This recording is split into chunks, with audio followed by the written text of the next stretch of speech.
Hey everybody, this is Rydo and we're back to another live stream of Yu-Gi-Oh! Master Duel and video game news. Today is Wednesday, August 16th. I'm starting late because I just overslept basically. So yeah, I spent most of yesterday making very slow progress. Let's open up 10 free packs here. Of upgrading and improving my scheduling macro. A lot of math, frankly, and JavaScript math is perhaps the part that really kills me. But inherently in programming, the singular actions, particularly when you're making a macro with like UI Vision or Selenium, which is based on Selenium, click on this button on a web page. Easy to figure out for the most part. Sometimes it's really difficult to figure out how to reference that button, so particularly when you're going to websites that are trying to obfuscate and hide where that content is and effectively stop robots from interacting with the website, which Patreon literally has a pop-up on their publishing page that says protected by reCAPTCHA, although in all fairness it's not really doing much to protect it. Because for the most part, my scheduling videos on Patreon automatically is going to work. There's just these occasional rich text editors where you get a box and then you'll start typing, it'll suggest a hashtag or something like that. Those are the things that tend to not work very easily or work at all. And almost every website has one box like that, which YouTube's own title of the video has that, where it suggests hashtags, although when I clicked on show me the suggested hashtags, it is literally just the same hashtags that I already have in the description. That being said, YouTube also has said that they're going to get rid of links in a lot of videos, description boxes. Which it'll be interesting to see how that affects anything. They're trying to avoid scams showing up, but if anything, it would make a lot more sense for there to be approved channels with links, and then even if that was the case, then my channel would probably not reach the threshold to be approved, and then I would just still lose links. I know they were trying to promote the idea of affiliate links directly into the websites, but that doesn't really help when there's when you're trying to link to other social media services, which obviously YouTube doesn't want you to actually be able to do that. It doesn't help when you're trying to link to a product directly and not have affiliate links, or make it look like you're not getting kickbacks or sponsorship deals. But yeah, there's not so much of a solution there. The thing you would do is you just replace all links and scan all links. So every time you put a link in it, it would replace it with some Google short link that has been scanned for being on a block list. And they were already doing that. So this is a step forward in that way.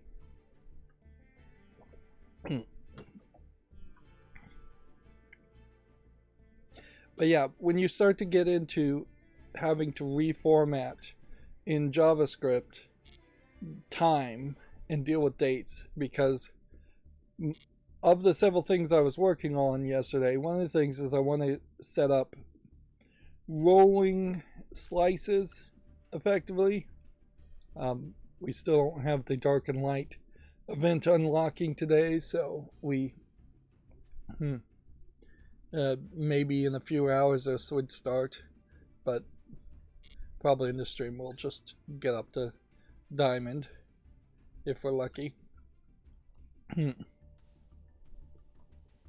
So theoretically I have like a 6 a.m. time slot for YouTube Shorts in particular, and there's a limitation on Facebook and There's even more limitations if you were going to put it on Instagram, of only being able to schedule things 29 days in advance. So, in that, I want to use that as an excuse, basically, to keep YouTube Shorts to 29 days. So, at the 6 o'clock time slot, every single day, a YouTube Short will come out.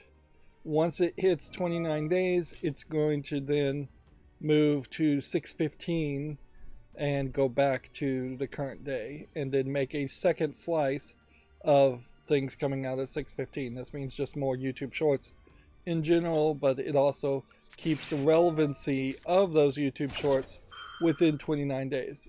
Right now, there's this increasing problem that YouTube Shorts are going to be talking about games 30 to 90 days out of when they would have come out,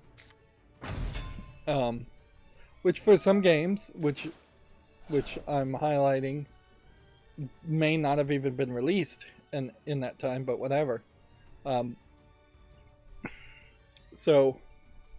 that seems like a good excuse.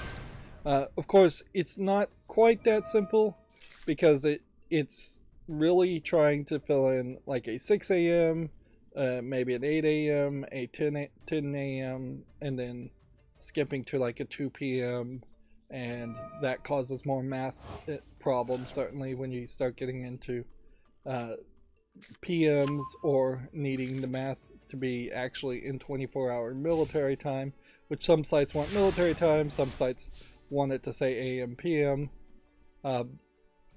So there's more math there that you have to just get right. And the lack of real functional programming in UI Vision doesn't make it particularly easy to do it. And obviously I'm not like super trained on UI Vision, and nor is UI Vision really set up in such a way that you could be a great programmer on that aspect.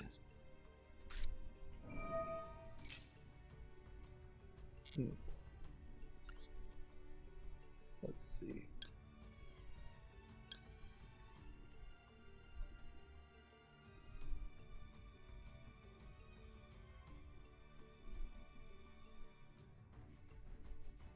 That's the card we want.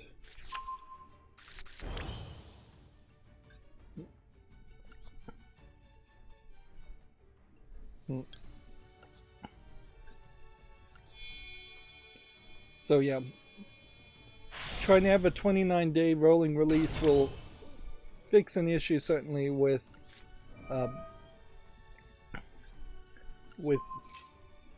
YouTube Shorts going out too far.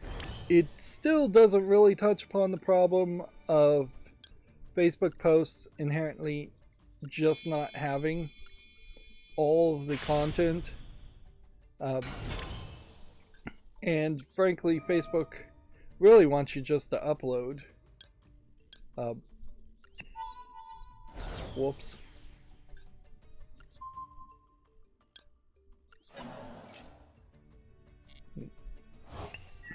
Yeah, Facebook really wants you to upload the information, the videos, separately. And I would get a lot more of an effort there. Unfortunately, there's no real good way to automate that, so then it would just be a whole secondary process of saying, upload these videos to Facebook servers.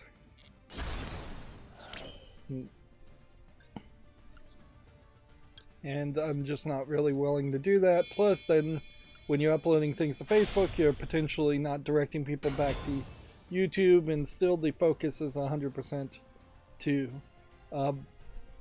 still get subscribers and views on YouTube, where there is a real path to monetization. I did find out that I actually do have an Odyssey account, which is just one of the many services I've tried and then abandoned. And if I recall correctly, I think Odyssey videos might be on the blockchain, so only some of my videos, maybe not all of them, are on there automatically, which that makes for a weird situation, certainly, where if that needed to be my backup, if my channel had just been deleted forever, that probably would have worked, but it wouldn't have been a great experience by any means if I got partial restores from that. And I'm only really guessing that the videos are actually on the blockchain. They may very well just be direct linked to YouTube, and thus they would have been taken down too. Oh man. And yeah, I woke up late, and so now I'm gonna end up having to go back to the bathroom,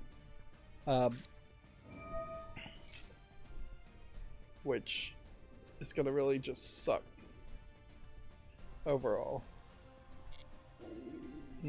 Yeah.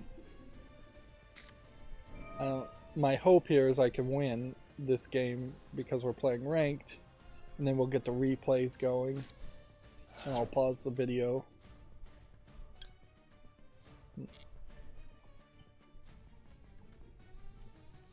Probably should have activated something here. Let's just see if this works.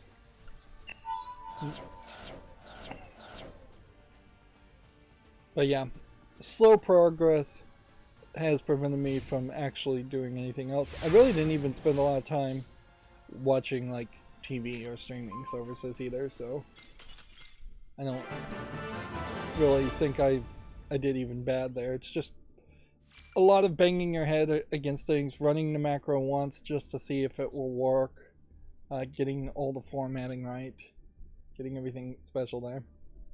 Alright, so apologies. We'll start the autoplay and then pause the recording, and then I'll be back in about 20 minutes.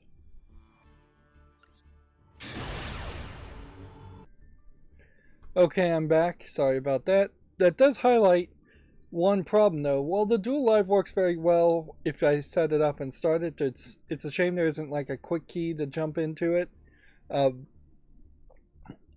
For Yu-Gi-Oh! If I am going to stream all my pre-recorded footage, starting with the next game I start making pre-recorded footage on it for Twitch, there's a lot of work there in that you have to swap the interface to Twitch from YouTube, which is not super hard. But then if I need to run to the bathroom because of IBS, or just because I'm a normal human being, I really don't have a pause button, nothing like that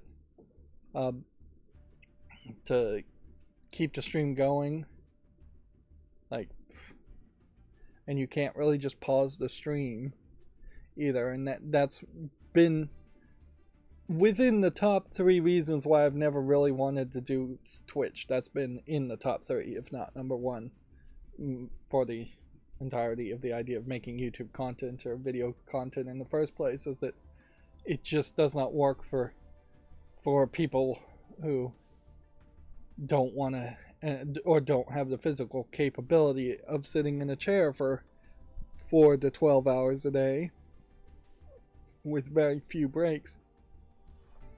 I did want to point out that the entirety of the World Championship Series is now viewable. If you wanted to see it, I guess the most interesting thing here would be to see the final, but even in the finals, it's obviously a group of, looks to me like 3 people. You have a Josh, Quanti Think, and Emery going against Ray, Carmano, Jesse Cotton. And I would assume that the names on top are all on the same side, same team, and the names on the bottom are all on the same team. So if you did want to watch the finale, or final, you would have to watch each and every single one of these games which might be somewhat informative, but it probably would just tell you that they have really good cards. I doubt that is the path and the avenue towards learning how to build a better deck. What is played at the tournament level probably needs to be filtered through the minds of smarter deck builders to end up as deck lists on the internet, and then following the deck lists would probably help you better. And then also, there is something about the deck lists on the internet potentially having more feedback than a single even World Championship game, which could have been a fluke and somebody could have gotten lucky. And statistically, there might be better decks than what gets played. Plus, I would have to assume that a lot of the decks played at the World Championship level might be counter decks to decks that they assume their opponents will play. So there might be a lot more anti-tier limits decks played at the master level, with the assumption that they would play tier limits.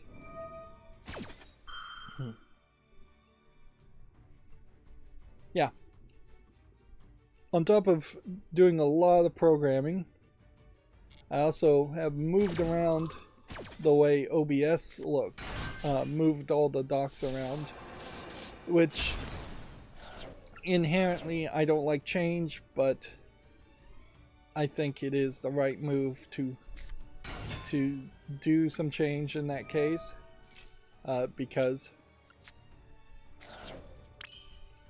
this will, by moving and reformatting the docks, which I really can't show, I've just tried to eliminate more white spaces where there really isn't anything going on, and make the preview windows a little bit bigger. Now, inherently, what this has done is made it where there were two horizontal rows originally in my setup, and the preview window and the live window was taking up a significant part of the top horizontal row. I've now turned it into 3 vertical columns, which puts the preview window at the bottom, which I'm not sure I really love that, but I can't change it. It makes the buffer in between the preview and the live video larger than I would really like. It's wasting space that way.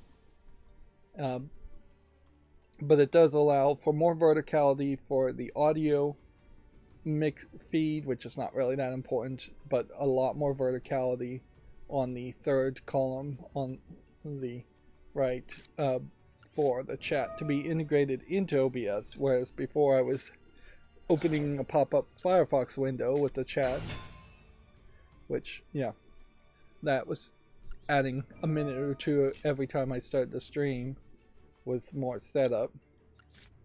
Let's see. See how far we can get with all of this in one turn. But it did, by doing that, require me to move buttons around, and now instead of in the lower right being where you click to start a stream, it's now in the lower left.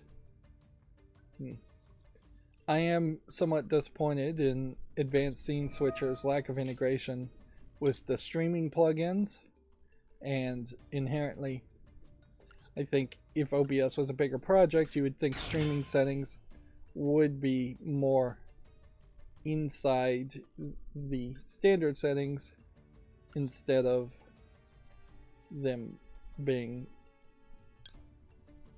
kind of built into their own plugins. So some very basic things that you would expect you'd be able to do are missing from both the Twitch plugins and the YouTube plugins. And if I switch between YouTube and Twitch, I really need to make entirely different profiles.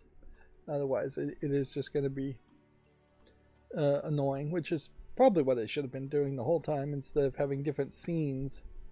I assume profiles have different different settings that are saved.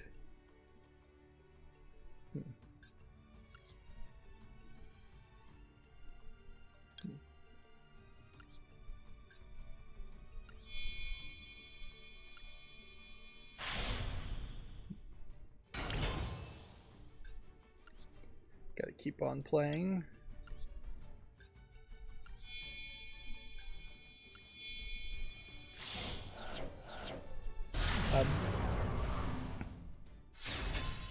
But yeah, I really would like Advanced Scene Switcher to be able to change the stream names based on the file names. I'd also like to be able to change the file names on my Yu-Gi-Oh streams to be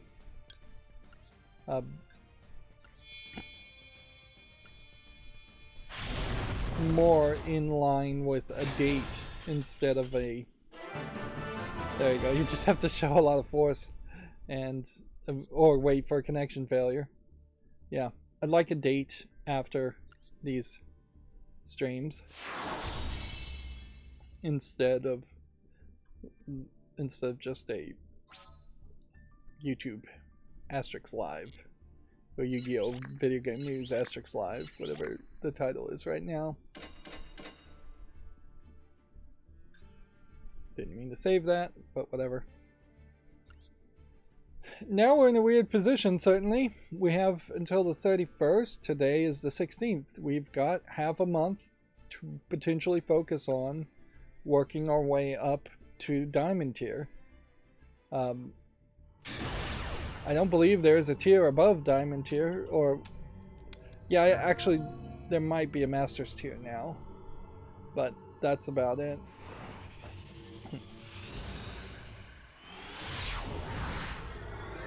But yeah, because Advanced Scene Switcher doesn't have access to the stream settings, it would be difficult to press a button and switch one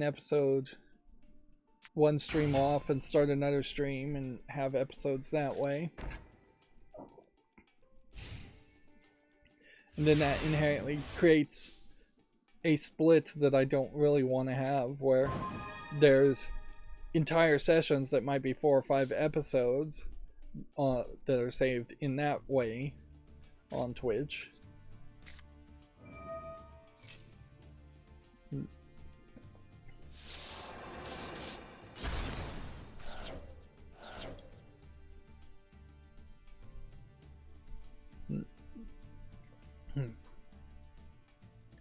Anyways, I guess we'll probably need to just start covering the news.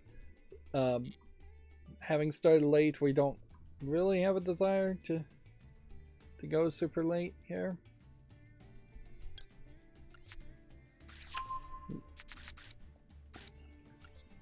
And yeah, I'm definitely not feeling particularly awake and energetic at the moment too, so I'm having a lot of calm pauses, which honestly that's probably fine.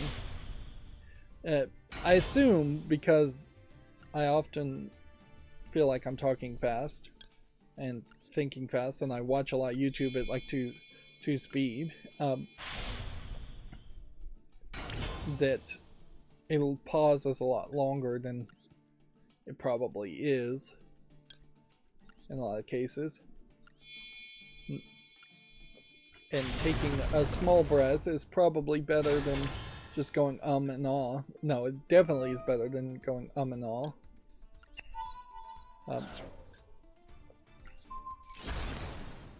Which I still have somewhat of a bad habit of doing that too, on occasions.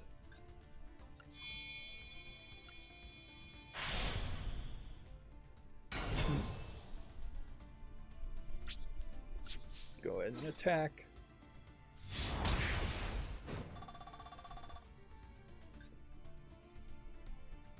Hmm.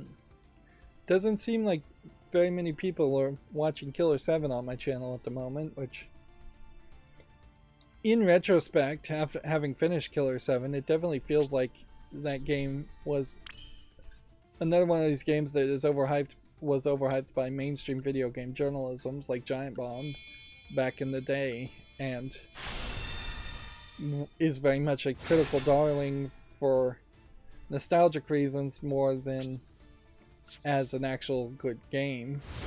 It plays very much like an old arcade, like gun shooter, and its story is crazy, and crazy is fun and different, particularly when it was originally released, but by modern standards, it's just not polished enough as a story or to make sense, and it's definitely not polished enough as a game to actually want to be played. It's a great candidate, really, for something like a remake if you wanted to go in that direction, but you would then definitely have to deal with just the nonsense pseudo politics and garbage in its narrative and story, because throughout the, without spoiling too much, there's this thought that there's this political intrigue story being told in Killer 7, and it really isn't. It's just insanity.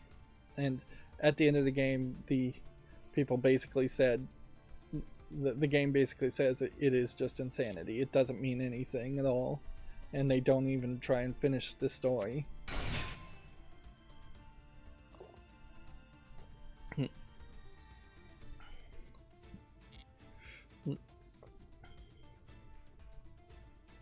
And arguably, maybe I shouldn't have my channel just airing one pre-recorded series.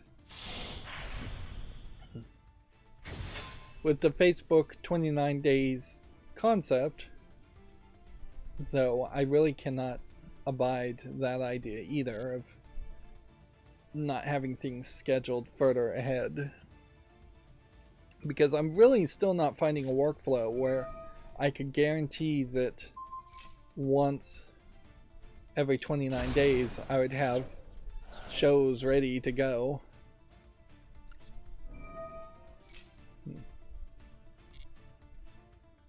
Let's see. We're going to attach an XYZ material here.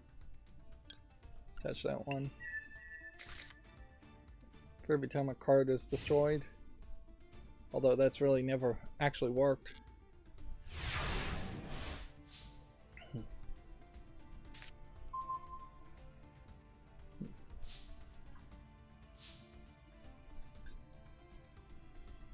Let's see, summon this, eliminating the possibility of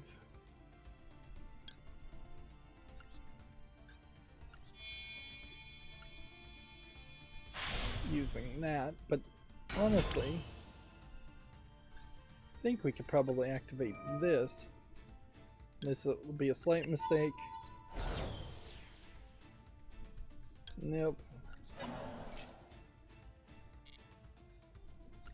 I screwed up. The card I was looking for is here. I needed that to be in the graveyard.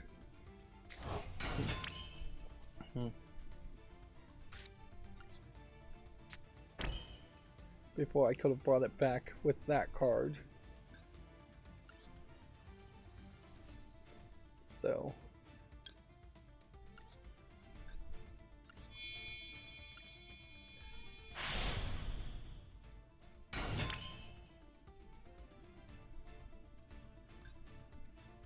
yeah, it's not worth activating that. It's not worth activating that.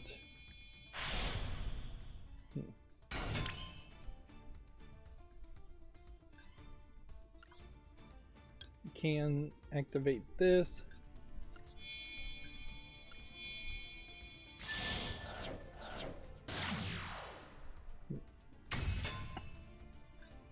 They can let us activate this. I'm probably going in circles with extra actions that aren't necessary. That should let me activate this. And at least this is getting the link summons that were needed for the daily quest done.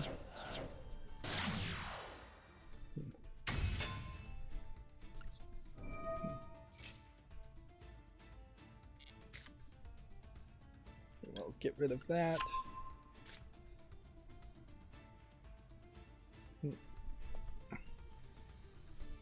Yeah, and that didn't make as much progress as I had hoped. But whatever. Anything perhaps I'm playing a little too conservatively.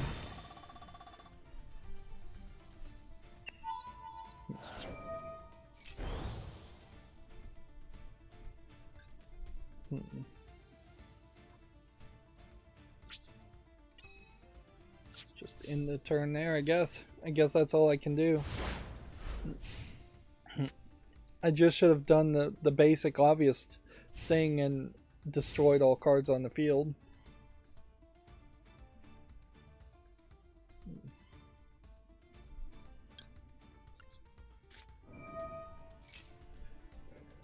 This should work though. Just go ahead and select that one, that one, that one, and that one. Would be really nice if you could have a button here that would just say all face up defense mode or all face up attack mode.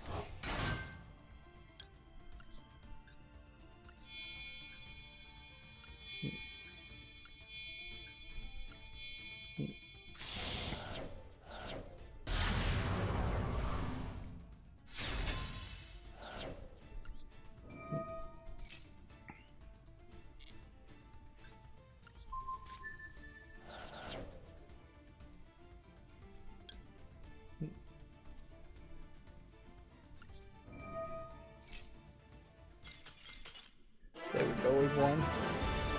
I need to start talking about news though. That's the problem, is that we really should just end on a victory and go through news today. And there is a decent argument that I'll play more stuff off screen. Anyways, I need to activate a trap card as far as a daily. One trap card is all I would need to do extra, and it's just not really worth the time effort to go through all of that. Plus, obviously, I'm mentally drained. It definitely is mentally draining to work with JavaScript. It's not a great programming language. Maybe I don't know how to really even sing the praises of JavaScript, because there is just like a real problem there with the idea of it being so different from all the other languages. At the very least, it's even worse, I would say, than... No, Python is way worse as far as the way you format things, but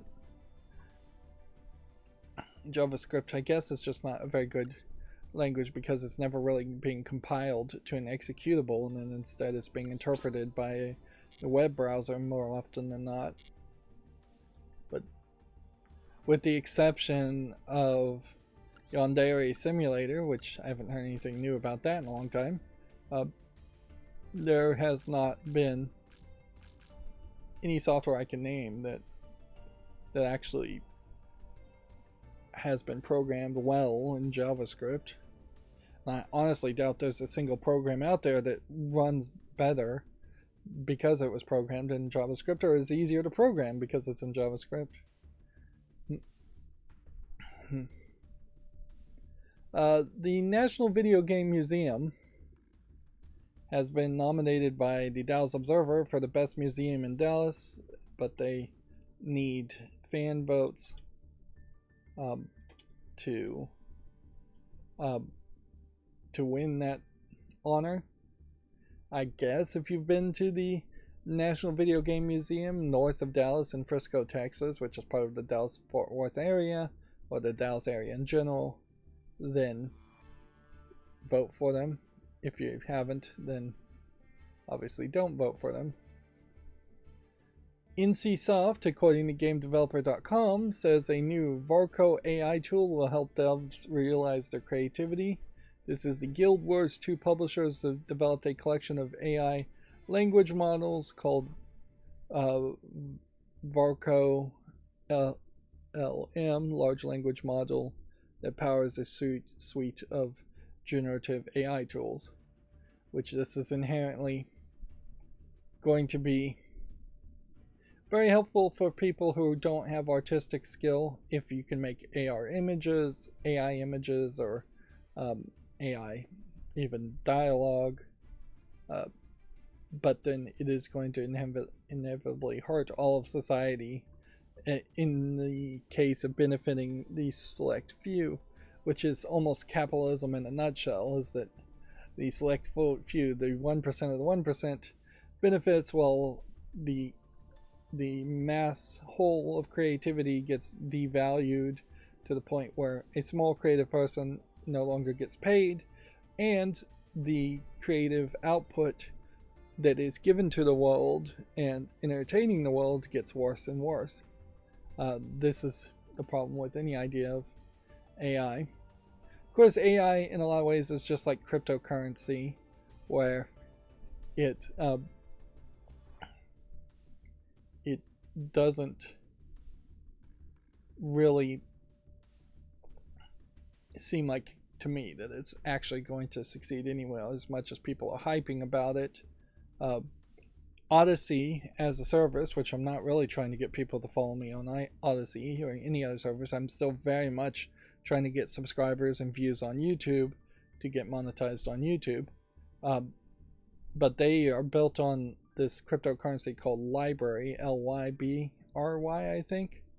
And it's not worth anything. Even in its heyday, the amount I've earned for probably 3 to 6 years of having my videos automatically be posted to Odyssey seems like it might be $1 right now at most. If I was trying to cash it out, maybe at its peak I would have made $100, maybe $200 for 6 years worth of work. Just not realistic amounts of money there. And with the exception of Bitcoin and possibly Ethereum, every other cryptocurrency has very quickly devolved into being almost worthless. And there was a cryptocurrency as far as the idea of having hard drives, and the more hard drive space you gave to the blockchain, the bigger, the more cryptocurrency you would earn. And the idea there is that you would get people who would be willing to build giant server farms to host not particularly just blockchain data, but useful data. And particularly for something like Odyssey, if you were convincing people to have giant hard drive server farms that had backups of my videos and other people's videos, that there might be a larger path forward there to backing up the internet and taking the internet from being in the hands of Amazon.com and maybe Google running their own servers into the hands of more individual people having backups of the internet.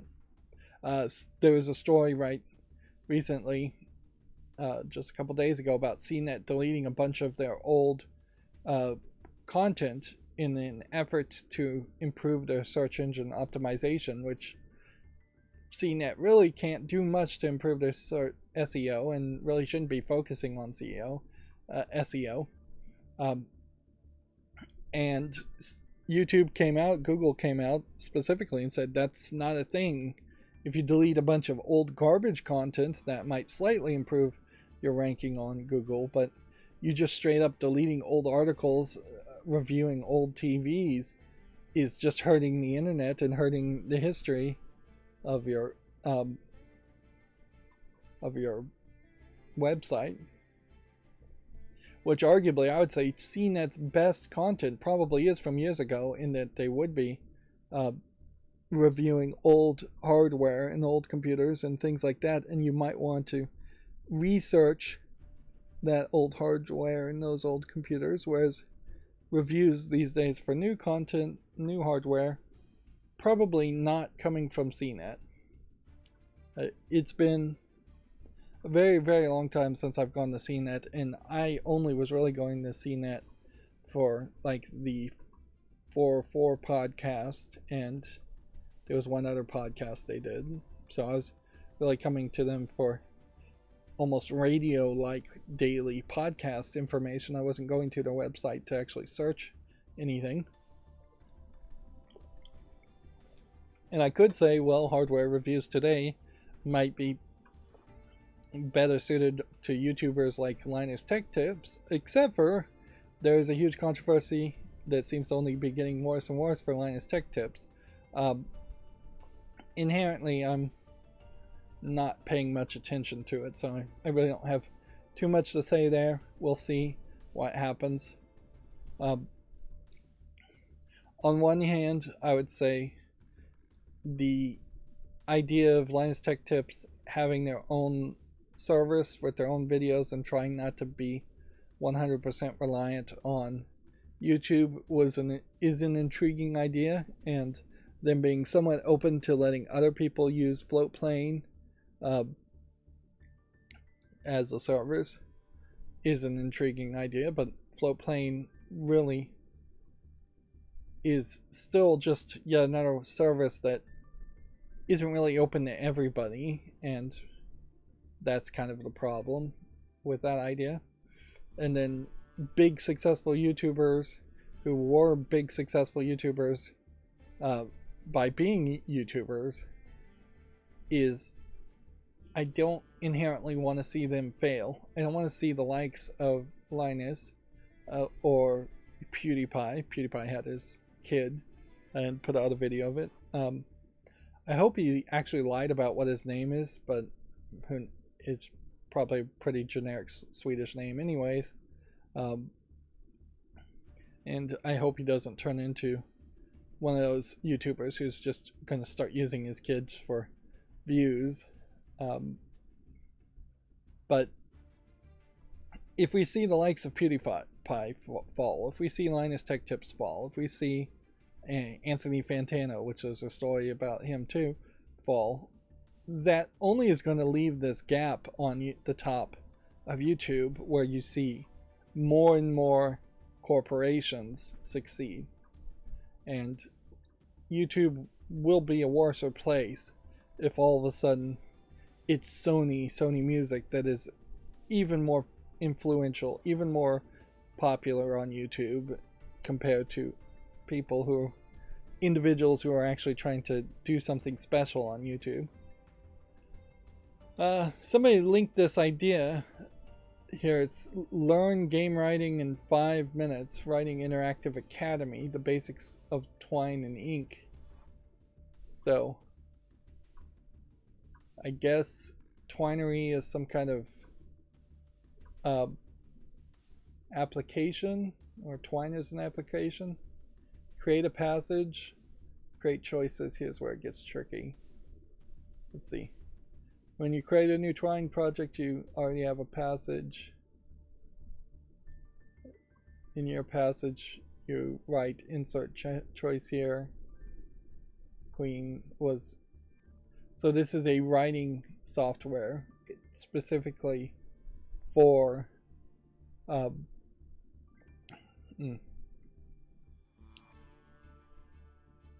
for some kind of software. Ink.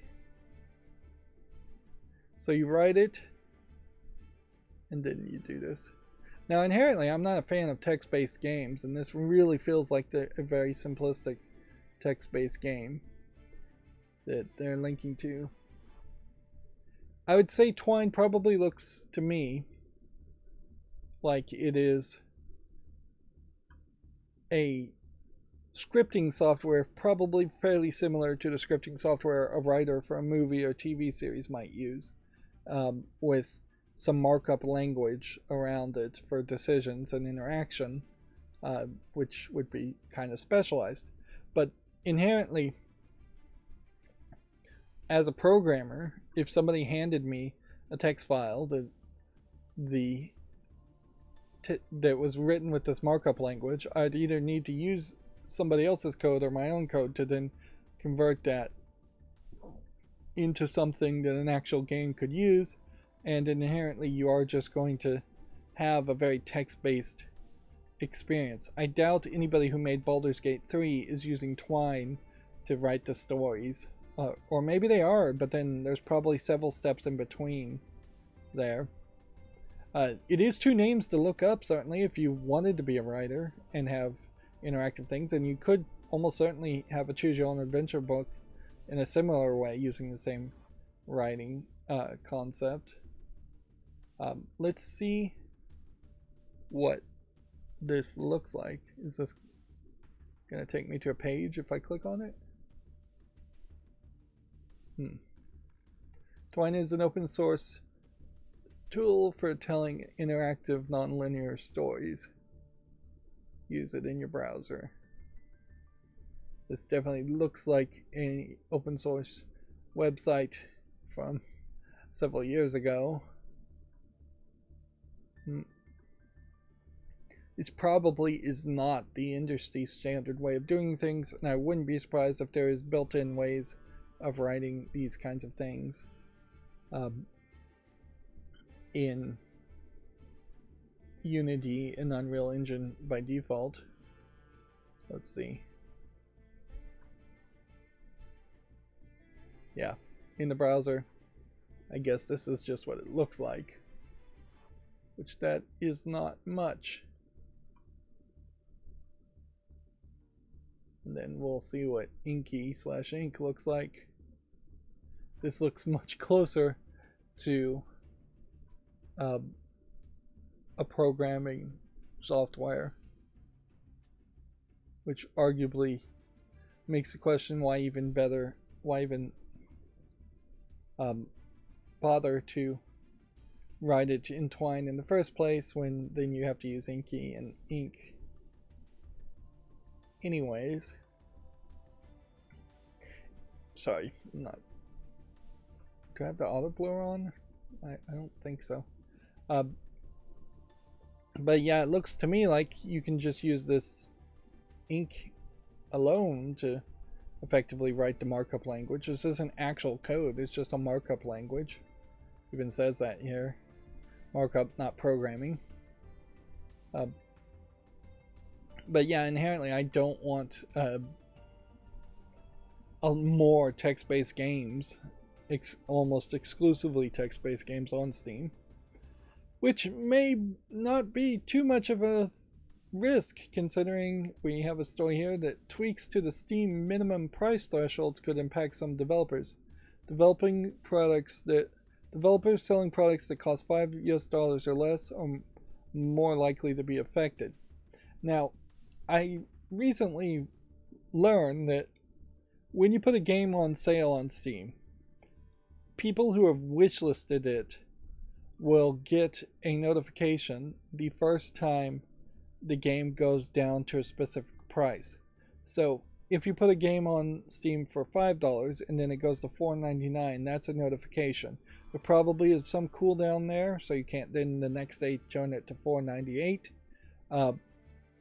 You probably some cooldown that you can't just change the prices willy-nilly. I wouldn't be surprised if there actually is options there to just let Steam select the price during the sale. But a lot of times people are looking at the percentage off of it too. So 90% off of a $5 game would probably be the default, and they would probably stop you from having something that's 10% off would probably be the default of the minimum you could do. I bet you can't do 1% off, 2% off, 3% off. And then from 10% you probably can go to 11, 12, 13 to 90% off to 100% off. But over the life of the product, you'd want to separate that out to get as much attention as possible. We've seen a lot of games on Steam, though, that are 67 cents when discounted. and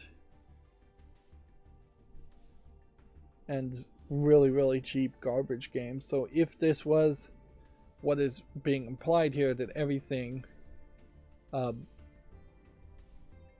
that they're going from a minimum of 99 cents US dollars, which I've definitely seen it, things that are 99 cents being discounted to like 69 cents. I don't know if I've ever seen anything go below 69 cents before it's just straight up free, because almost certainly Steam is taking 30% plus a 3%, 3 cents, 30 cents minimum, and then 3 cents transaction fee. So if something is 69 cents, 36 cents of that may be going to the actual person, and there might be more transaction fees even on top of that.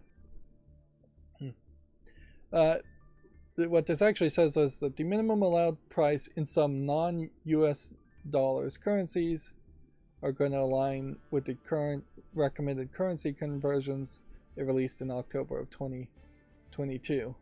Although the storefront's $9.99 minimum remains unchanged, they've updated the minimum in other countries in line with that price point. As a result, some games and DLCs using older, lower pricing in regions may be hidden from purchase in certain countries or be prevented from offering deep discounts. This probably won't affect very many games that people actually play, and will mostly affect just like garbage games, which even at that it probably won't be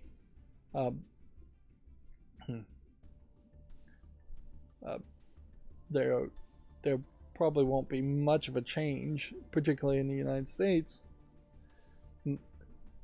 There may be a few like Japanese games that have DLC that's like 99 cents that maybe you'd need to tweak the price up.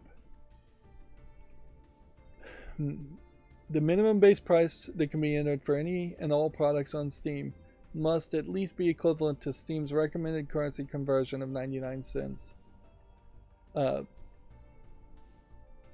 the 99 cent US dollar tier. The lowest possible transaction price is 50% off the minimum base price, which means going forward 50% would be 48 cents is the minimum base price, which is or 49 cents, whatever. Yeah, and I've never really seen anything below 49 cents and actually be sold on Steam. So I don't think that really is going to change too much. If anything, this is probably something that you don't have to worry too much about. Although weirdly, it probably is just, making it easier for Steam to run their business in foreign countries and run their accounting. I bet this affects maybe one accountant at Valve who has to do a bunch of transactions for really, really cheap games and reduces his workload by maybe 10 to 20% a month. And that's about it. There won't be any legitimate game that has any real problem there. There doesn't seem to be, not having not read this whole thing, anything that really stops people from relisting their DLC and saying, alright, it'll be at a higher price. There's almost certainly no DLC out there that was worth getting at 30 cents that isn't also worth getting at 49 cents on a discount. If anything, I imagine there will just be a bunch of developers that use this as an excuse to raise the price. Epic Games has added a free cross-play overlay tool for consoles for developers whose multiplayer games span multiple systems and at no cost. So basically this, I guess, would be like a attempt at the Steam overlay, having things like chat and other options, achievements, things like that. Um, let's see if we can actually see what the overlay looks like. Figure out what it actually is offering. So this would be an overlay tool for Xbox, Switch, and PlayStation.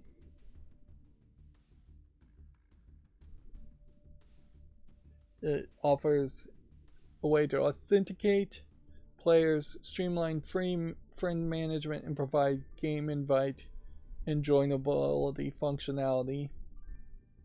So it's not achievements yet. It doesn't seem like it's a chat yet.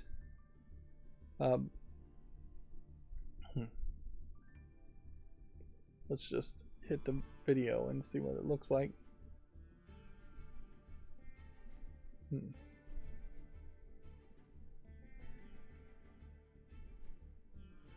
Addressing, I guess, the question, does the game have crossplay? More than anything.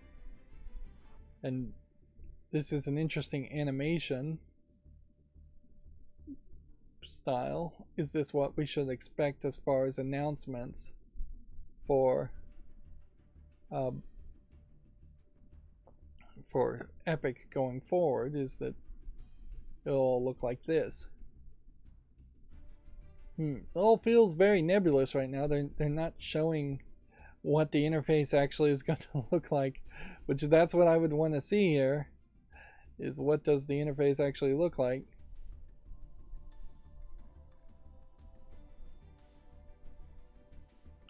Yep, that all has the feeling that this is something that they aspire to make versus having a product ready to show. Well, I definitely would like to see what it actually looks like when they get to that point, but so far they haven't gotten to that point, and I guess that explains why GameDeveloper.com here only has just a picture of a game instead of showing any kind of overlay. Even when they do have something to show, it seems like they're not yet to the point where they would try to take control of chat or achievements or any kind of profile connecting system, a library system, as far as games being in your Epic library. Yeah, so inherently, like the Epic Games Store, this crossplay overlay tool would have to be adopted by a significant number of other third-party developers before it started to feel like something that makes sense. Otherwise, it's just going to be very much like Battle.net, where Battle.net only works with Activision Blizzard games, and a small subset of those in the first place. Apparently, the Texas Chainsaw Massacre developers say it won't have any licensing issues. This is ahead of its release,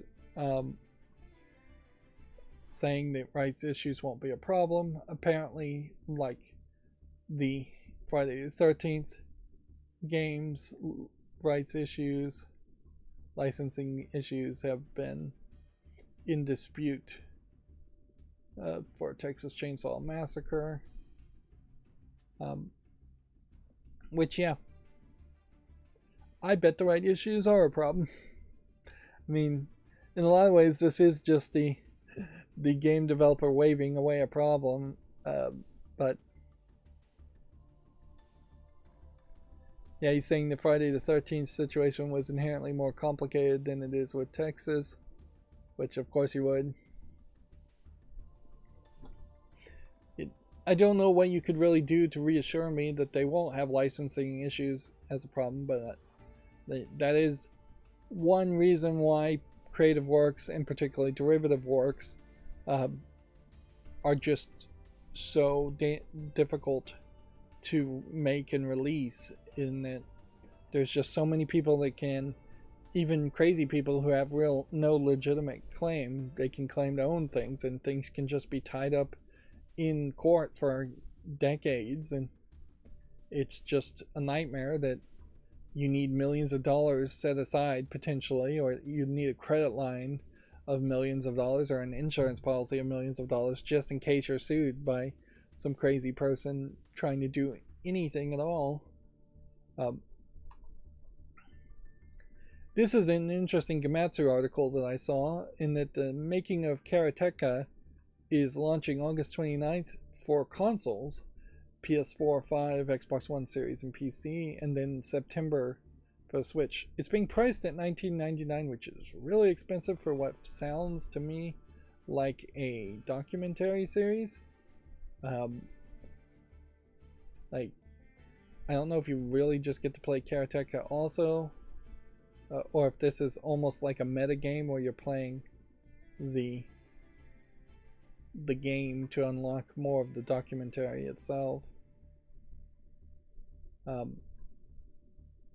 yeah, I really question that price, and I really question the idea of it being on in an interactive format. Yeah.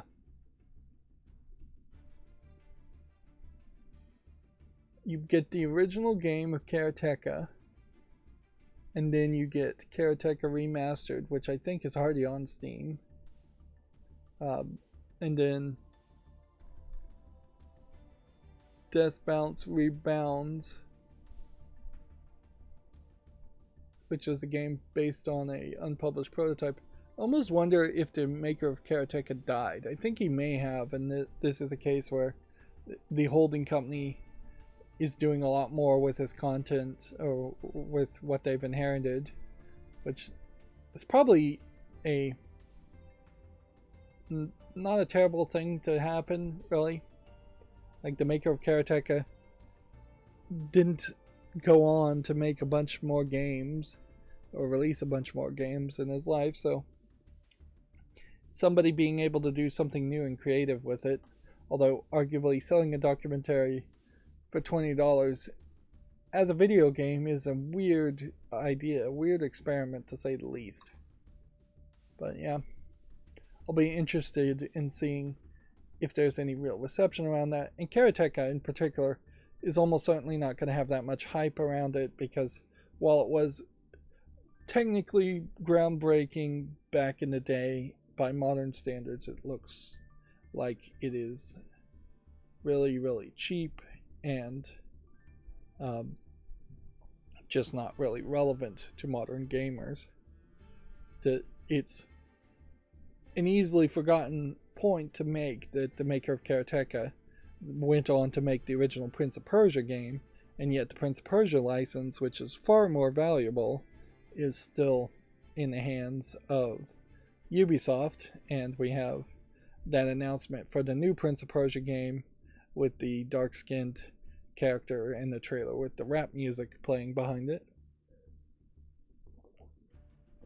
which was a weird choice as a way to advertise it, in my opinion. And the actual game that the new Prince of Persia is going to be is much more of a Castlevania style beat 'em up game, it looks like, than a 3D platformer or 2D platformer like the original Prince of Persia would be, or Sands of Time would be.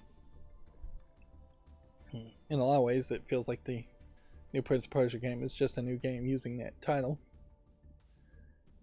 GameDeveloper.com says Diablo 3's final season will give it a full single-player experience, solo and Sanctuary, which this will weirdly be a way in which I guess they abandon any of the online elements on Diablo 3 in favor of focusing on Diablo 4, and finally make an argument to somebody who only wanted to play Diablo in a solo mode that there might be an actual way to play Diablo 3 in solo mode.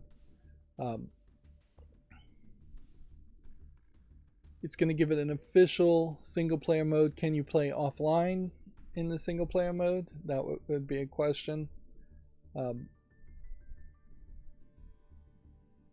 Their 29th and final season will introduce a solo self mode that will see players attack the campaign or adventure modes all on their own. Blizzard explained that the solo mode has been an oft-requested feature for Diablo 3 players, and its final season was a good opportunity to introduce it, which almost certainly Diablo 3 creators should have wanted it to have a solo mode from the beginning. Diablo 3 almost certainly would have sold a lot better and been a lot more popular had it had a solo mode. The main complaints around Diablo 3 was the always online game as service mentality, and the idea of seasons in general just is not something I'm looking forward to in Diablo. And so they are repeating that mistake with Diablo 4 in that there is not going to likely be a solo mode for Diablo 4 until they're ready to abandon Diablo 4, and there's not going to be a seasonless experience where you can just play through the game. I don't mind a new game plus, but I don't want to have to reset my whole character and at somebody else's schedule. If I want to make a new character, that's fine, but it should be my decision, not the person making the game's decision. Let's see. Diablo 3 can technically be played alone, but the game is built with the internet and multiplayer in mind. Even when playing alone, it requires constant internet connection, which can be tricky for those with iffy service, and it's just as likely players will cross paths even if they play alone, which breaks the illusion of solidarity of a solitary affair. This mode will temper you. In this mode, you'll have only yourself to rely on. You will be unable to start this mode while in a party or access multiplayer aspects. It added that Solar Self is available in the public test period of patch 2.7.6.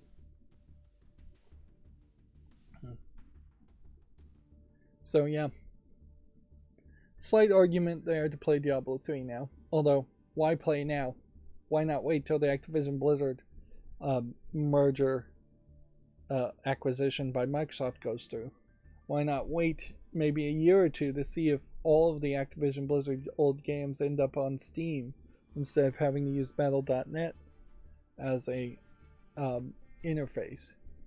Like, with Microsoft in charge, there's a lot of good reason to have high hopes that remasters, remakes, reboots, just general improvements can happen to all of the old Activision Blizzard games instead of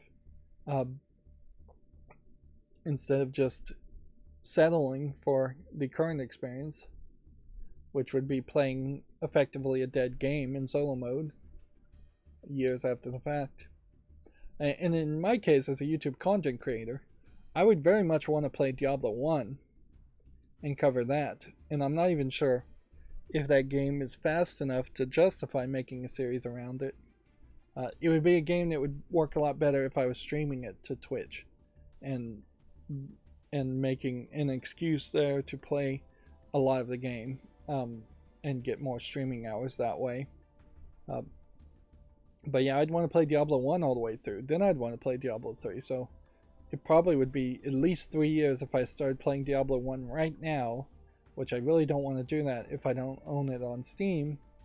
But yeah, if I started to play Diablo 1 right now, it'd probably be 3 years before I even got to Diablo 3, let alone Diablo 4, and there probably would be a Diablo 5 at that point. YouTube is introducing a music discovery tool called Samples, which is part of YouTube Music, not so much YouTube, but they did merge Music or Google Music into YouTube Music. They've picked some weird visuals here. Effectively, I think this is just taking the idea of YouTube Shorts, and this is probably just stealing an idea from some other service that I'm not aware of. This probably is just like a TikTok music sample thing. It doesn't seem like this is particularly focused around the idea of individuals being able to make shorts and sampling popular music. That had already been its own thing, but maybe this is a rebranding of that idea, putting new video on copyrighted samples of music. But yeah, this mostly seems like they're just trying to have a whole separate section for music shorts versus non-music shorts, which I said in the last stream that I tried to put a post on my channel and then I wasn't getting notifications from it. Turns out my YouTube app had not been updated, and so once I updated my YouTube app on my phone, I started to actually see shorts that I hadn't been seeing before, and I started to see the posts. And so yeah, that is that has been fixed. Obviously I need to keep my app more updated on that, so by default the YouTube app on Android automatically updates, but I have that disabled.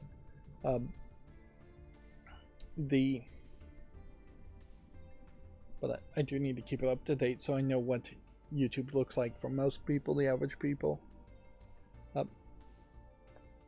We have a Video Games Chronicle article. Activision Blizzard has dropped its preemptive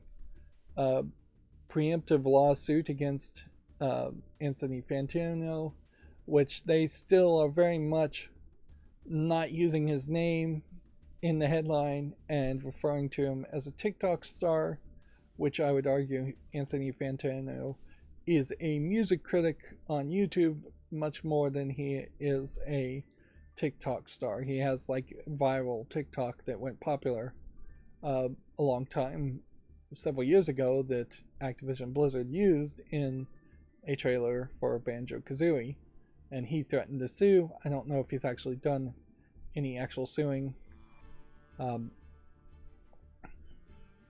Inherently, he hasn't perhaps defended his copyright to that TikTok video, that short clip that they used well enough, and that might hurt him at some level. But you really only have to sue everybody in trademark disputes. You don't have to really defend your copyright as vigorously if you're going after copyright law. And I definitely could see some of his way of thinking, saying, hey, if small TikTokers are reusing my videos or using it as a meme, that's one thing. But when I see myself or hear my voice showing up in a national campaign by a major corporation, maybe that's something I don't feel like I should happen.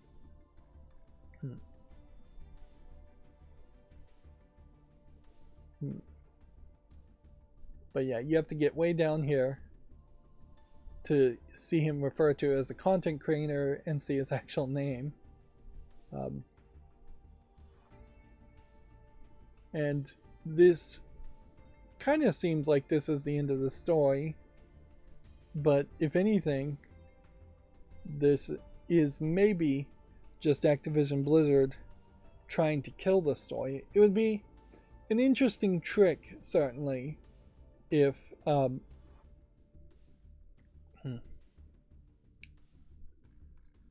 they were filing a lawsuit against a person just so that they could drop the lawsuit, just so that hopefully makes the second narrative and the second story feel like it is the end of the story.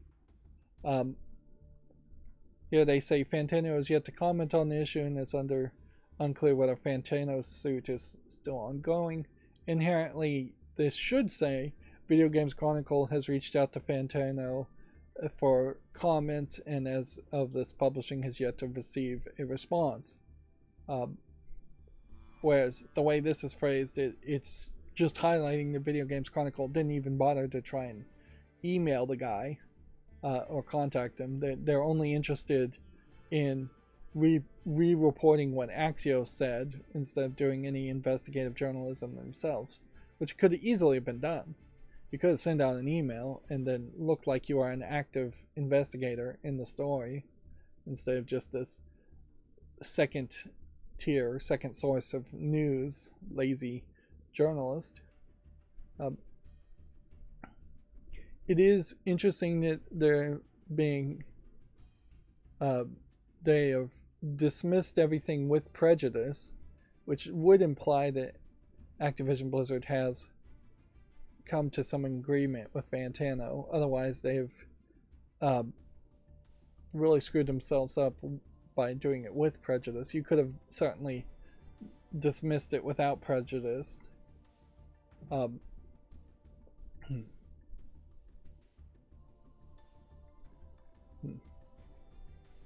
The only thing, theoretically, if they did need to go back and sue now, would be they would have to make different claims than the claims that were made within, because any claims have now been dismissed with prejudice, and even if they tried to make similar claims, this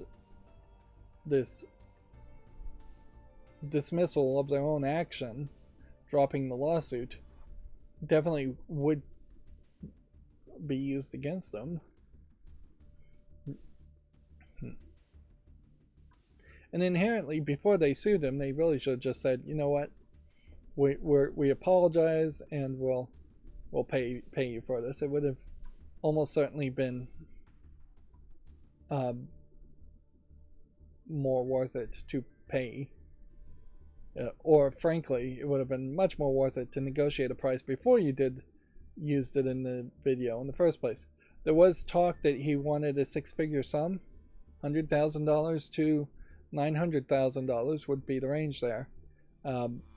Maybe that is a little bit large to get $100,000 for your audio clip being in a trailer, but I mean, you're certainly within your rights to ask for any price you want, and if they don't pay it, they aren't in the rights to steal your content. And surprisingly, it seems like he has gotten other people to pay six-figure sums of some amount for using that clip, which is shocking. But if anything, if that's true, that's a good example of at least a few people getting really lucky and actually profiting off of content they made, whereas the vast majority of people who make content don't get paid anything at all. There is also always an argument that art has very little value or should be worthless, but in a capitalist society, artists need to eat and they need to be paid for their work until we can find a better system, whether that's a patron system that actually makes sense, or a grant system, or universal basic income for everybody, so artists can just create based on their own desire to create without having to think about selling their creations. Xbox has rolled out a strike enforcement policy for offensive player conduct. From what I heard, it's a fairly weird policy that I'm not sure really makes the most sense. It's 8 strikes and you're out. And your account gets deleted, but the actions you take, any bad actions you're found guilty of by Microsoft, who's judge, jury, and executioner here, is based on the severity of the action and will stay on the record for 6 months. Players without a previous suspension will start at 0 strikes, but a set number of strikes leads to the players getting suspended from a specific Xbox social feature. Although that implies to me you might have 1 strike for chat and 1 strike for voice chat, and you might have another strike for some other feature. How many social features Xbox even has, I don't know. 2 strikes is a 1-day suspension for the platform, and inherently I don't like this system because this feels like there's no limit on the severity. So if you put 1 hateful tirade in voice chat or in text chat, that could immediately be an 8 strike suspension, and I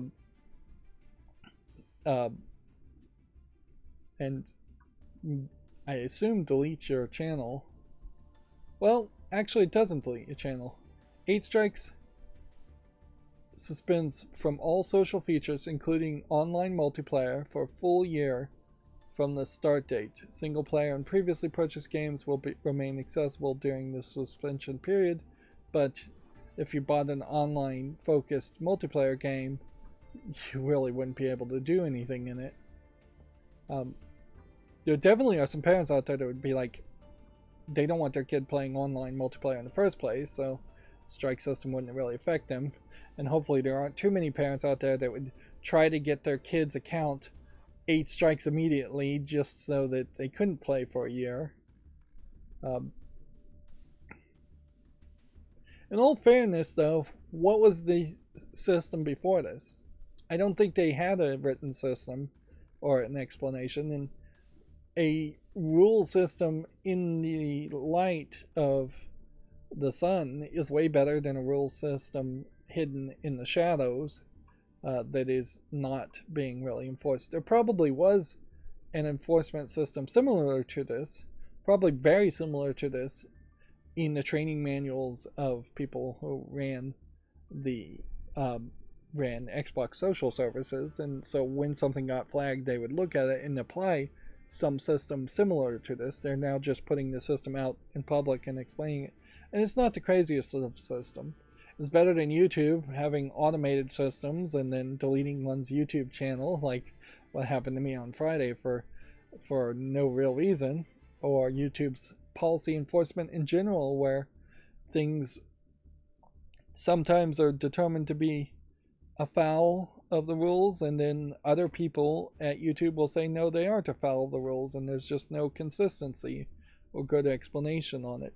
YouTube inherently tries to hide what their rules are and what the specific examples are, so people can't dance around it, whereas I just don't think that's necessary. There isn't in this article, though, any real talk of, is poop the same as saying shit, or is poop the same as saying darn, or is darn the same as saying damn in the chat? Is there any tier system for what word you use? If you're using racial slurs, those probably are going to get you banned more than just using dirty words. If you go on a single tirade for a minute, is that the same as going on a 5-minute tirade, but saying the same amount of stuff? Like, the devil is definitely going to be in the details there, and maybe they're trying to avoid that for the most part. It would probably be helpful if there was a list of bad words you can't say, just for all services. Like, there isn't really a great service there to say, hey, type in a word here, and if you think it's a bad word, we'll let you know if we consider that a bad word or not. Of course, you would definitely have people playing that system if that was available. There definitely needs to be more of a breakdown, probably in simplistic kid terms, of saying you can't say this, this, or this, because I definitely could see 10-year-olds on Xbox saying, I can say poop, I can say damn, I can say this. I'm 14 years old now, I'm a big kid, I can say these words. And really, I imagine Xbox needs to put the limiter very, very low and say, hey, these online services rated by the ESRB are 10 plus. I think it's 10 plus if it has any online service at all. So you have to assume, even if you're playing a 10 plus game, that you're talking to 10 plus 10-year-olds. Yeah. So the language needs to be at the level of a 10-year-old, and no cussing that 10-year-old shouldn't hear. Nothing should be said that would get a 10-year-old in trouble if they said it in class in front of a teacher. And then for the 16 plus games, maybe you're a little bit more lenient and say, alright, if nothing should be said that a 16-year-old couldn't say in class in front of a teacher. And then for the mature games, then I could see it being a little bit looser, and so things like darn and damn probably shouldn't be considered if you're playing a mature game. Although inherently there's no implication that that's the case. It seems like the assumption here, and they should probably just say it, is that all social media services should assume you're speaking to a 10-year-old, which is a fine thing to say if that's the way they're going to judge things. It doesn't seem like there is any level of what games and what chats you're actually in, which that will lead to problems certainly if you're playing Modern Warfare and you're saying frag and you accidentally leave off the R on truly an accident. That might get you banned. So yeah, and generally I'd assume that there should probably be more leniency on playing a mature game like Modern Warfare than if you're playing a Barbie game for 10-year-olds.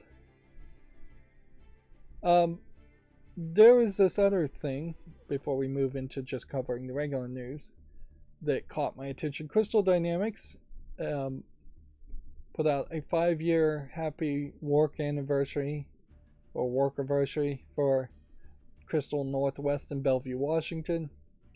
And yeah, that's fine, certainly, to celebrate all of that, but I would swear they have stolen one of the images from Babylon 5 to get to this 5. Like, this background art stuff, I mean, it definitely feels like Babylon 5, at least inspired by it. Obviously, the years over top and Happy Work Anniversary over top would be added, but notice that there is a drop shadow on this 5, making it more 3D, whereas on the Happy Work Anniversary there really isn't a drop shadow and it is just a flat 2D image. There is perhaps a little bit of drop shadow on the years. Now, in all fairness, you could start with a Starfield pattern that you could find online, and then you could have a center origin point and rays of light, and you could make this all from scratch. But I question whether that really is the case. And then, why are they all blue? Let's ask that question too.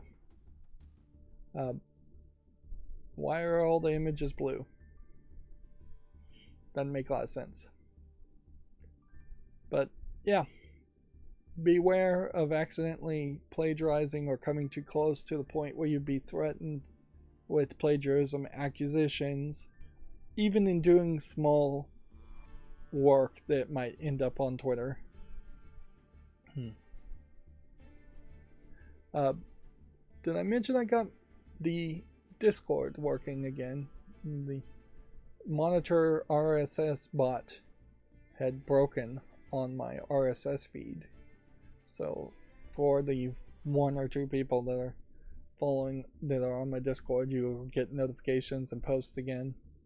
Which is not to say that I'm even linking towards my Discord or promoting it in any way. I don't see a real reason to use Discord.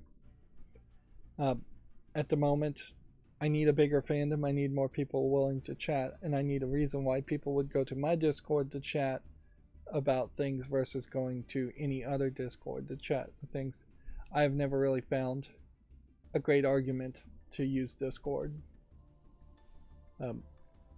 It is not a replacement for public social media services like Twitter, or even the more complicated federated services like Mastodon, which I haven't put any energy into that. Not a lot on sale today on Steam, obviously. Let's go through the Video Games Chronicle articles. The Naoki Yoshida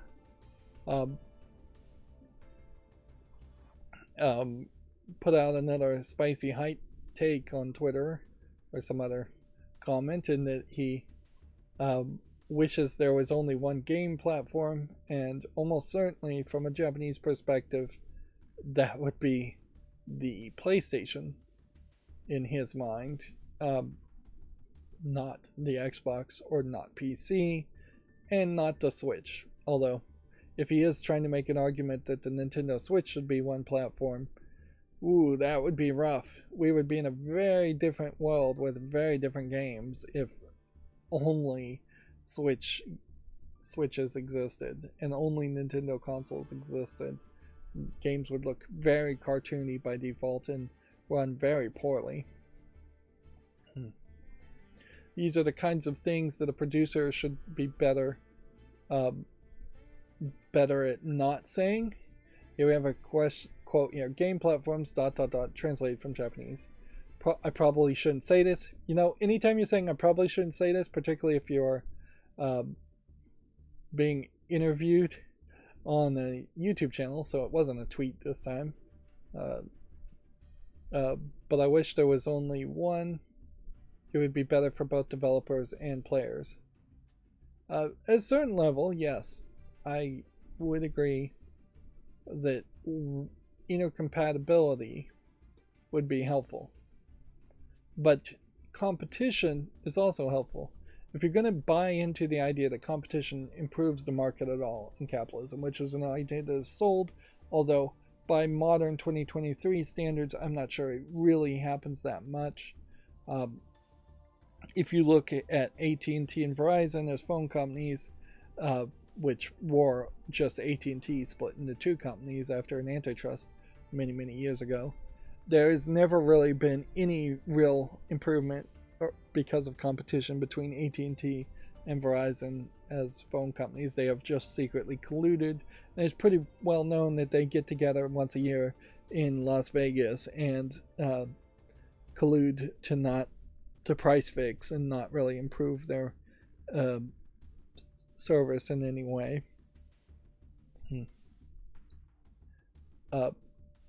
There is more competition certainly between Xbox and PlayStation as far as making different hardwares, pushing different technologies. If they were both PCs and you put a PC disc into the Xbox and a PC, the exact same disc in a PlayStation, and it just worked, that would be great.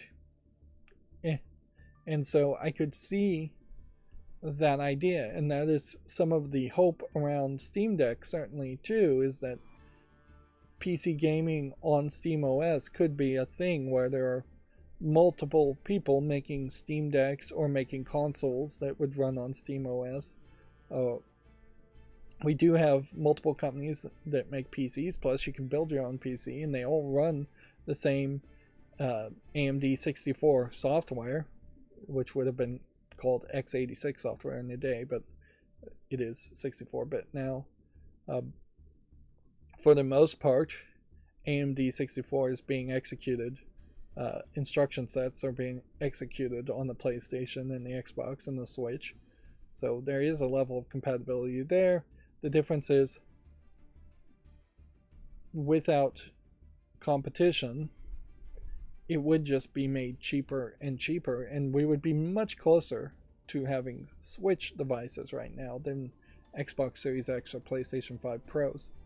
I also heard that they've potentially are going to release a new version of the PlayStation 5 that will allow them to have basically the PlayStation 5 Pro with the disk drive be in the exact same form factor as the PlayStation 5 Slim. And so it will just be a simple matter. If you buy the Slim, there won't be a disk drive in there, but it'll all be in the same case. And if you buy the PlayStation 5 Pro, the disk drive will be there, which then introduces the idea of how easy would it be to add a disk drive to a Slim version and just change the shell, which I imagine it's not going to be super easy to do that. Even right now, though, if the one platform was the Steam Deck, that would be unacceptable for a lot of players. It's not like all games run perfectly at 1080p even on the Steam Deck. And if Sony was the one console and there was just PlayStation 5s instead of Switches, PlayStation 5s, not that they've had their own problems. PlayStation 3 was very difficult. If we had Sony being the only platform maker there, it's kind of pointless to even talk about. It's just never been the case at all that there's been one console. Maybe when the first Commodore came out, when the first Atari came out, maybe for a brief week or two there might have been only one console to exist, but competition immediately filled that void. And then there's always been Segas to Nintendos, or PlayStations to Nintendos, or PlayStations to Xboxes. There's always been competition. There's always would be competition. If there was a law that said all the discs have to be intercompatible, I'd be fine with that part. It does make a lot of sense if there was only one disc that really just had install software and a license on it, because that's basically all that's on them now. And you could put those discs in any console instead of having tons of shelf space taken up for different sections of different video games.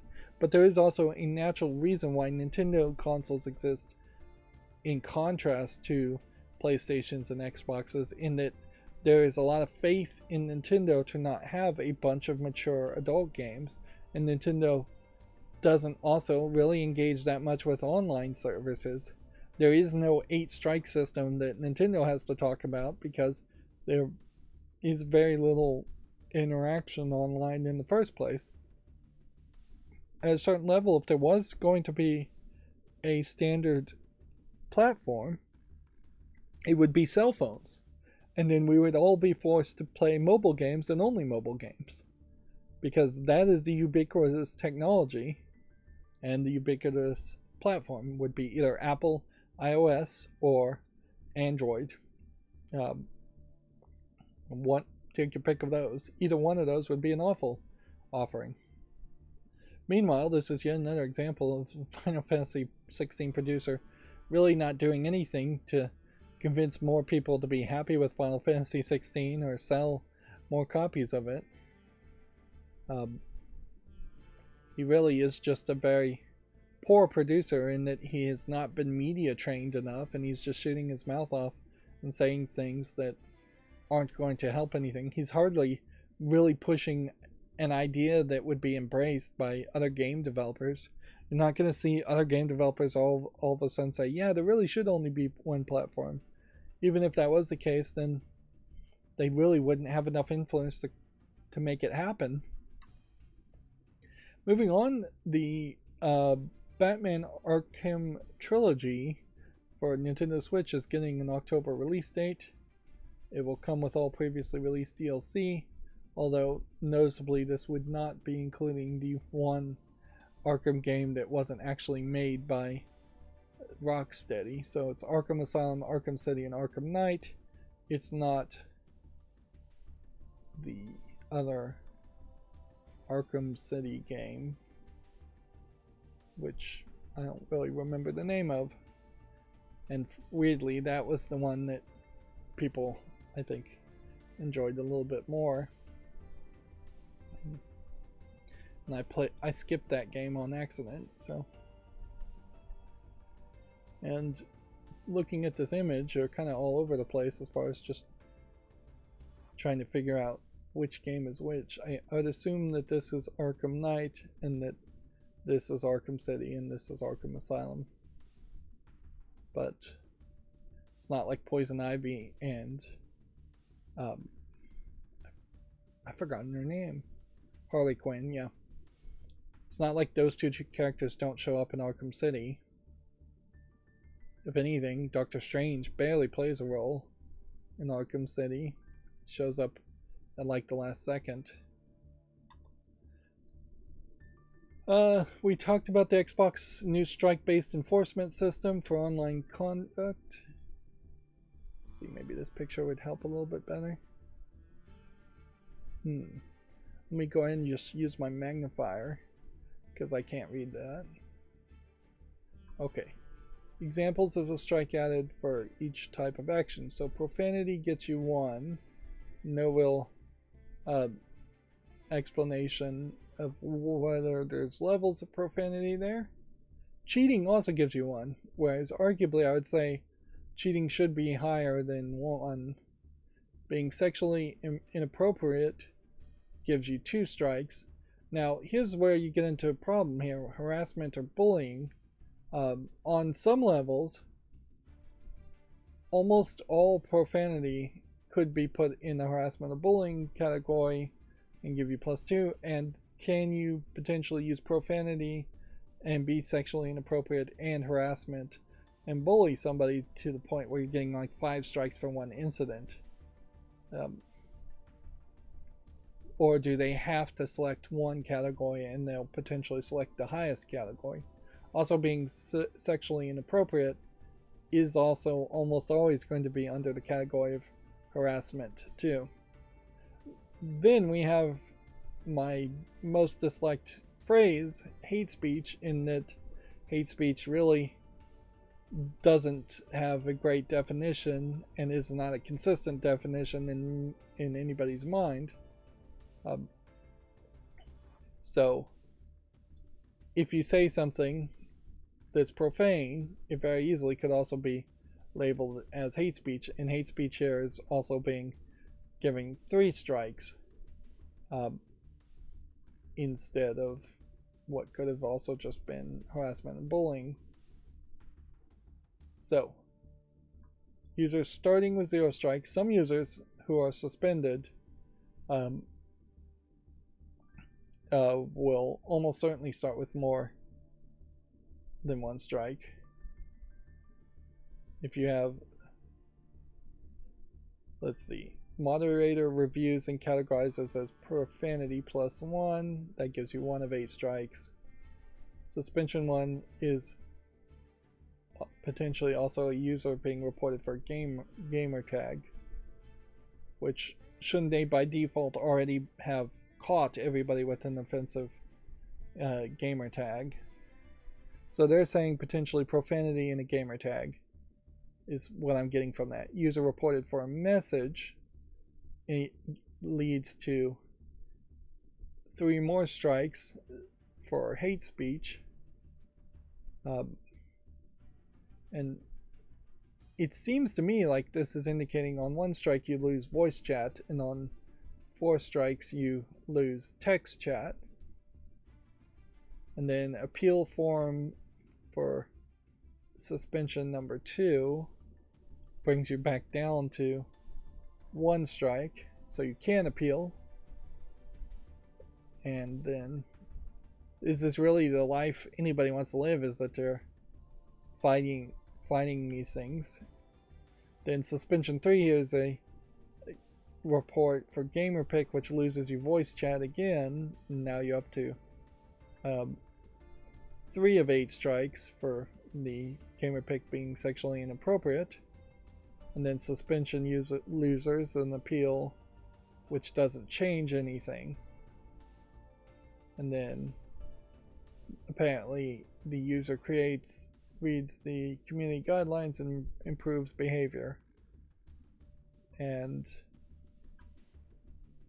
then strike is removed from suspension number 2 due to aging out, which brings you back down to 2 strikes, result of time passing. And then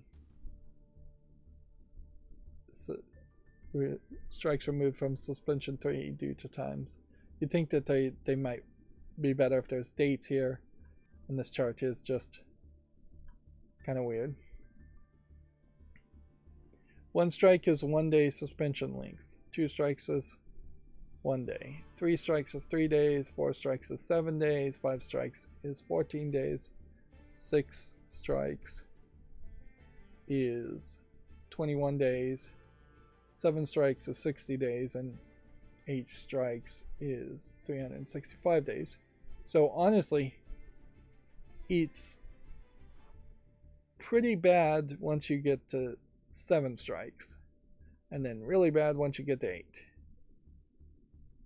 But inherently, there is also a case here where if you're suspended for 21 days, you have a hard time getting that 7 strikes.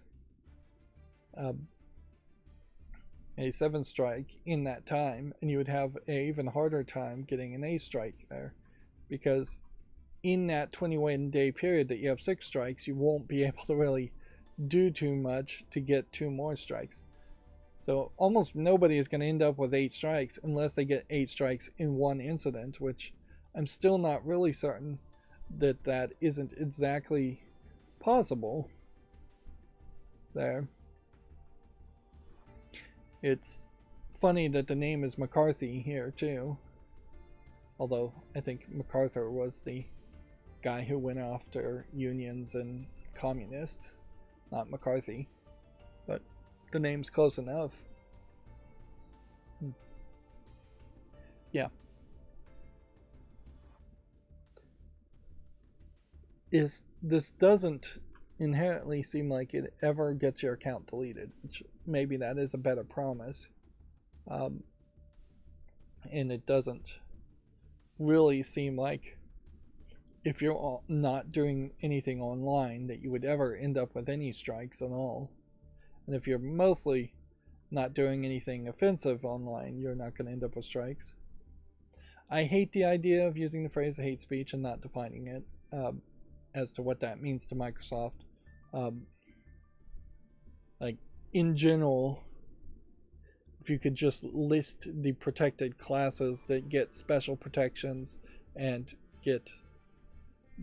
allow things to be labeled hate speech versus just regular angry speech, that would be helpful.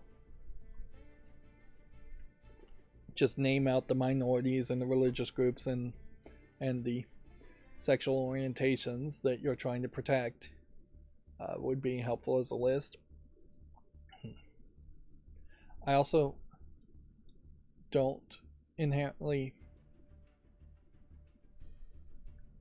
like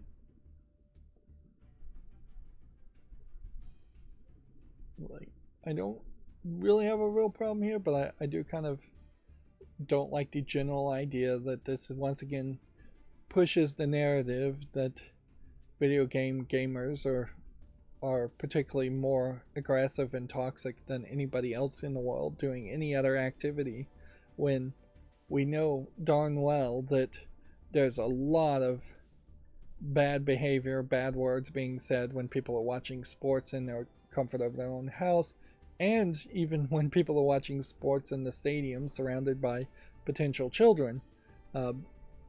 We know that there is a lot of clan meetings going on in the real world where nasty things are being said, and there's a lot of online equivalents to clan meetings happening around the world. And if anything, more and more people have been willing to come out right and own up to the fact that they say and believe nasty things and say nasty things all over the place.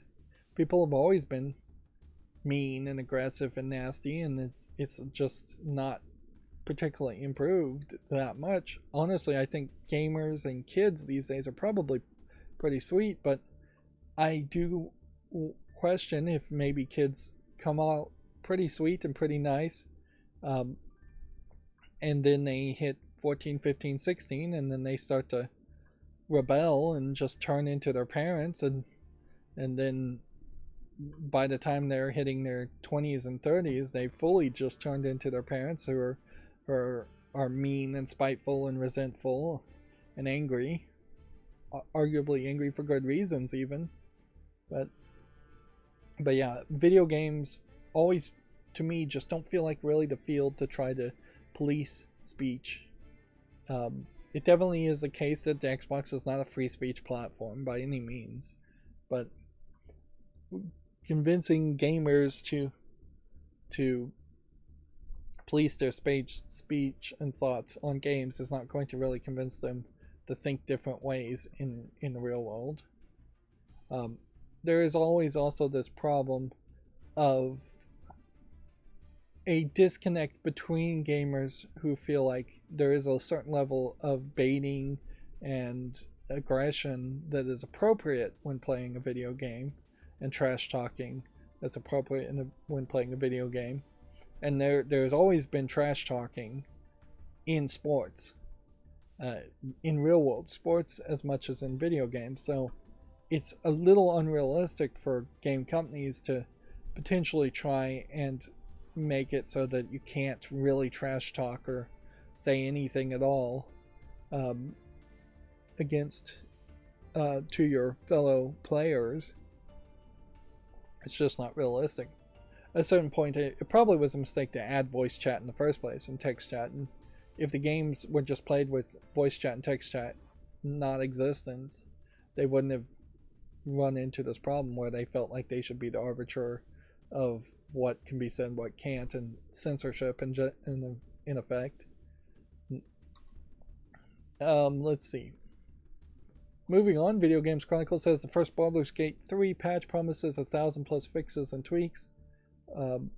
They're very enthused. Larian is very enthused by player feedback of the game. The real question now for me would definitely be, do I need to play Baldur's Gate 1 or 2 if they're made by a different company, or is this really more of a Skyrim situation where you can just jump into the third game perfectly fine and you'd only miss a little backstory?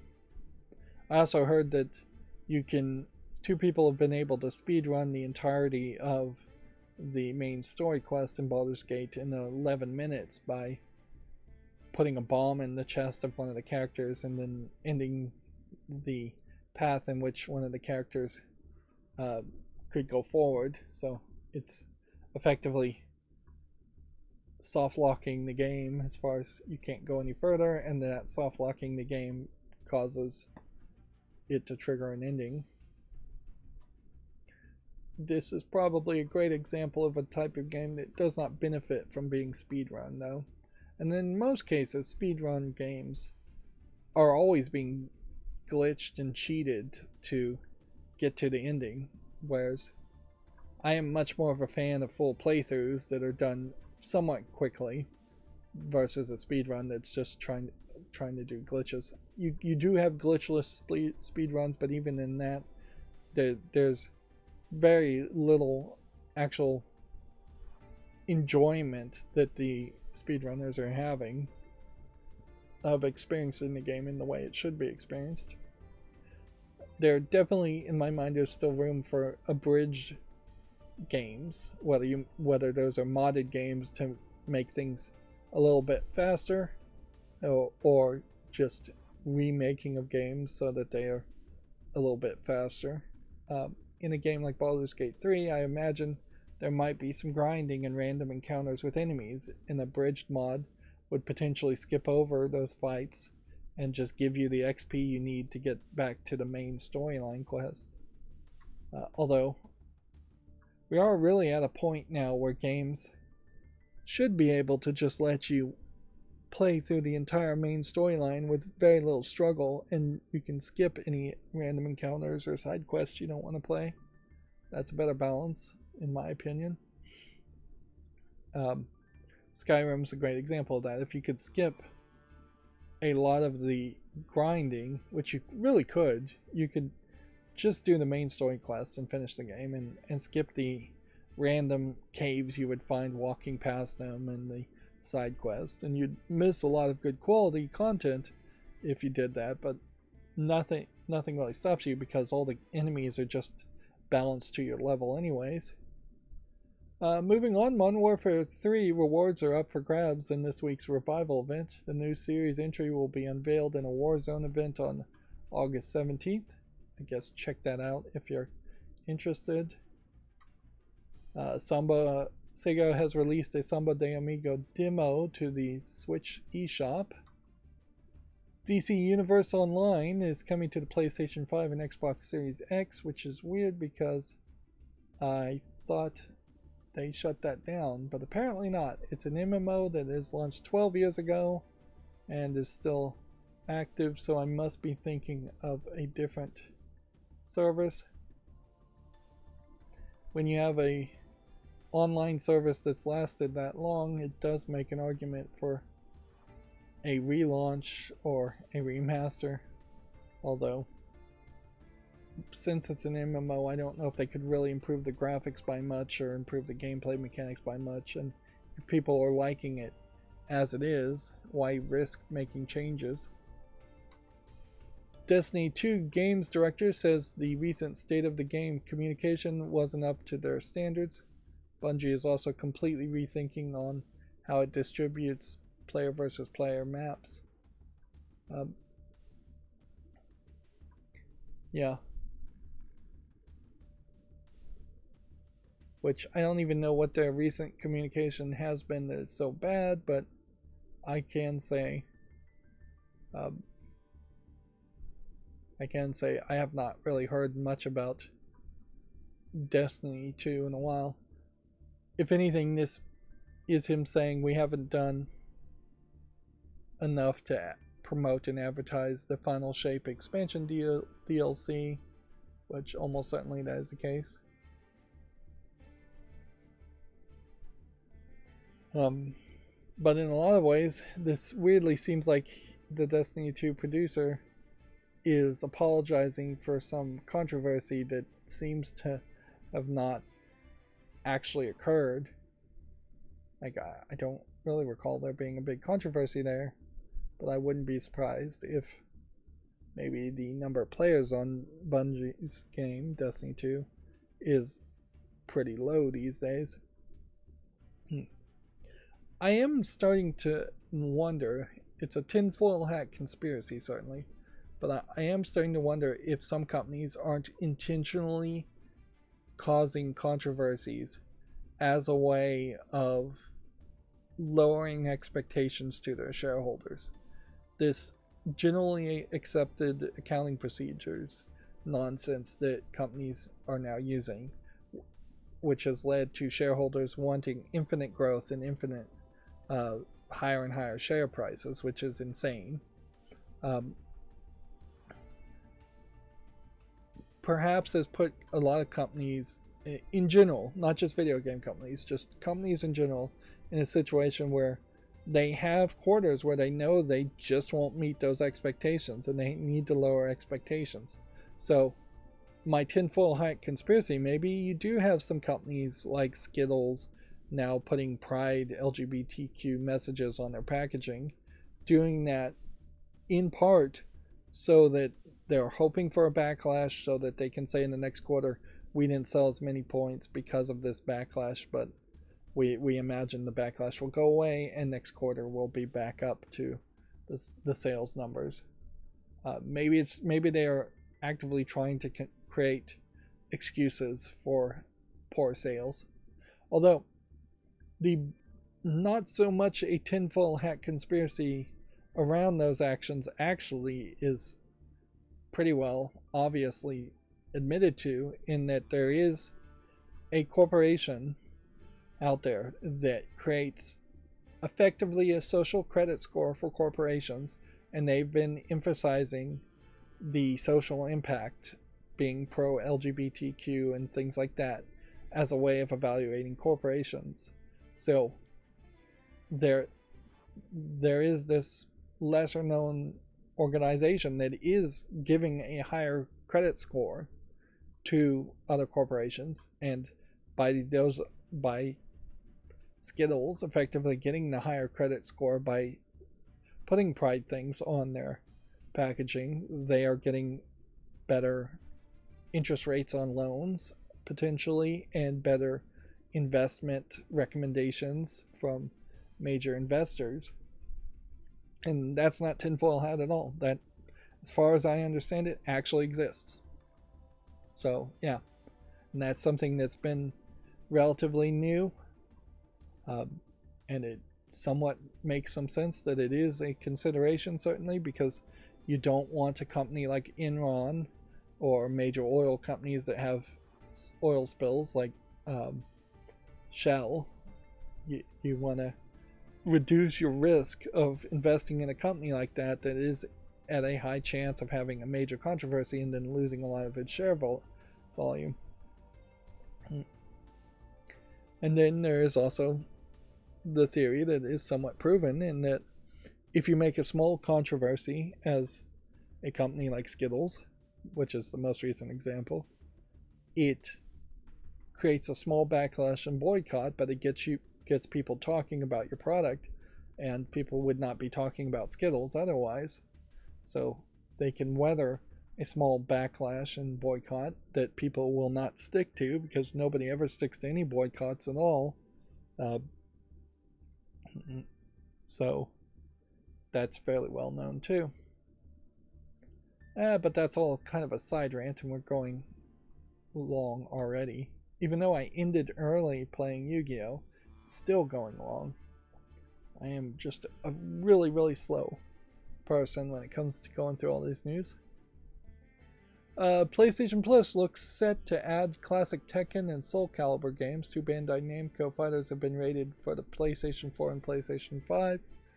It will definitely be interesting to see how many people really want to go back and play the first Tekken game or the first Soul Calibur game, because those would be fairly ugly looking games and relatively simplistic controlling games compared to newer Tekken and Soul Calibur games. Although in the case of Soul Calibur, perhaps more than Tekken, there might be more of a story reason why you'd want to play Soul Calibur 1. I don't think there really is that much of a story around Tekken. The game Hyenas has a closed beta test announcement and new gameplay trailer released. I basically had forgotten about this game, Hyenas. Who is this from? Sega? Which, yeah, this was something that almost certainly should not have been announced. Like, really shouldn't have been announced around the Summer Game Fest.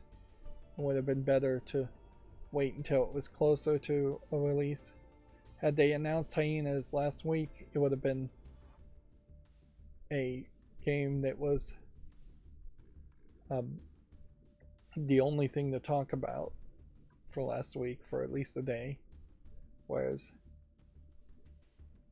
when it was announced, it was basically forgotten about. In a lot of ways, this is potentially a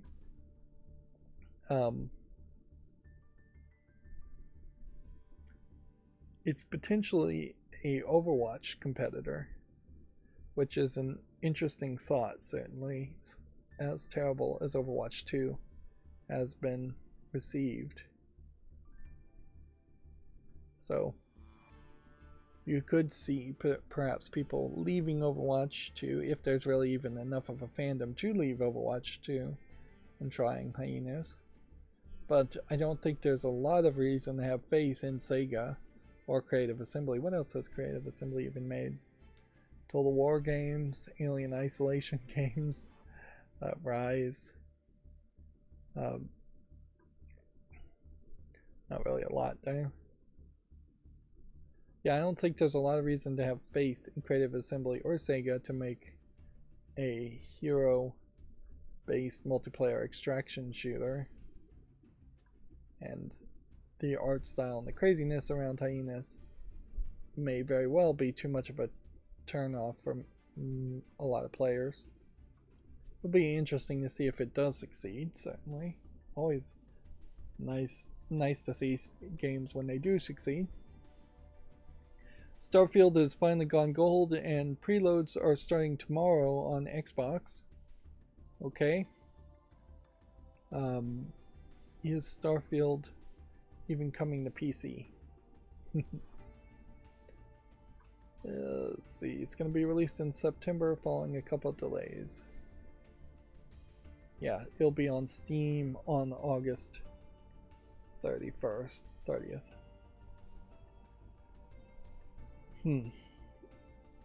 So yeah, you'd think hype would be a little bit bigger for Starfield, that since we're so close to it, but maybe it's fine if hype isn't that big. On a certain level, you almost want Starfield to have less hype at pre-launch and on launch day, and have growing hype in the weeks that follow, because you would want to have people saying, that they really loved it when they launched the game, and they were still loving it 100 hours, 200 hours in, and that they eventually would say they really loved the ending. Whereas Fallout 4 arguably had maybe a little too much hype on launch day and before launch, and then I don't think too many people really even cared to see the ending of Fallout 4, and we don't want really a repeat of that. Although I would suspect that Fallout 4 and Starfield are probably going to be a lot closer in quality than you'd like, unless Starfield just really blows it out of the water. And even if it does, it's just going to raise expectations for the next Elder Scrolls game. What would be funny is if they released Starfield and then a month later they released the next Elder Scrolls game in secret, and just surprise announcement of it. It's not like you would get more hype advertising the next Elder Scrolls game anyways. According to Video Games Chronicle, Modern Warfare 3 could feature all of Modern Warfare 2's 2009's multiplayer maps. Zombies are mode is seemingly teased for this year's Call of Duty game. Which, okay, check out that article if you're interested. Too much talking, certainly about Modern Warfare 3 for my opinion. I just don't care about the Modern Warfare Call of Duty series. Modern Warfare 3 Zombies open campaign combat missions and new perk systems have been confirmed. So what's funny is the way we go through these articles should be reverse chronological, so this article should have come out before the previous one we just saw. So I don't know, it's like they had two different writers writing two different stories, or maybe they just wanted 3 Modern Warfare 3 articles out at the same time. Campaign early access beta details and pre-order bonuses have been leaked apparently too. The Last of Us HBO showrunner says 4 seasons seems like a good number, which, if anything, I think that highlights how expectations have really been lowered for syndication. I'm not sure you really even have to hit any real episode count now to actually hit syndication, or whatever syndication means these days. Because honestly, if you made 5 episodes of a series, you could put it on a free ad-supported television service without any trouble, and you can definitely sell it for cheap to some place like Amazon or Hulu or Netflix. But yeah, expectations seem pretty low. If you're making 24 episodes a season and he wants 4 seasons, then you're hitting slightly below the 100 episode syndication list, which, yeah, that is lowered expectations. Although in all fairness, this is effectively just a Walking Dead zombie style game, which could make a Walking Dead zombie style TV series. It really can't go on that long before you're just going to have to introduce new characters and make a next generation, or go very far away from the events of the Last of Us games. So yeah, you also have a case where it seems like they are recasting Abby. No, Abby is probably a new character, but you have the case of this child actor potentially being tied up in a 4-year deal that they probably aren't going to want to be tied up into, on top of the adult actors being tied up in a 4-year or 4-season deal. You probably could get 4 seasons done in 2 years if there wasn't a strike going on. But yeah, I think you could definitely tell the story in 4 seasons for The Last of Us, unless they make a new Last of Us game and it expands on the story and it's not a premise that inherently needs to be expanded on by that much.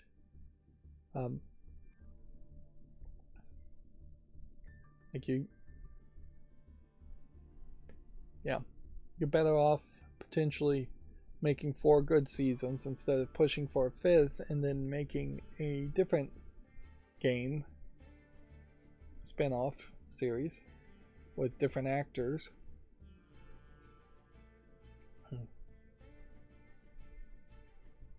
There is definitely a problem in general where people are working jobs for 4 years and then expecting to leave after 4 years, whereas jobs in general, whether it's an actor job or just working as a burger flipper at McDonald's, were expected to be jobs that you would keep for a third of your adult life, if not all of your adult life, up until retirement.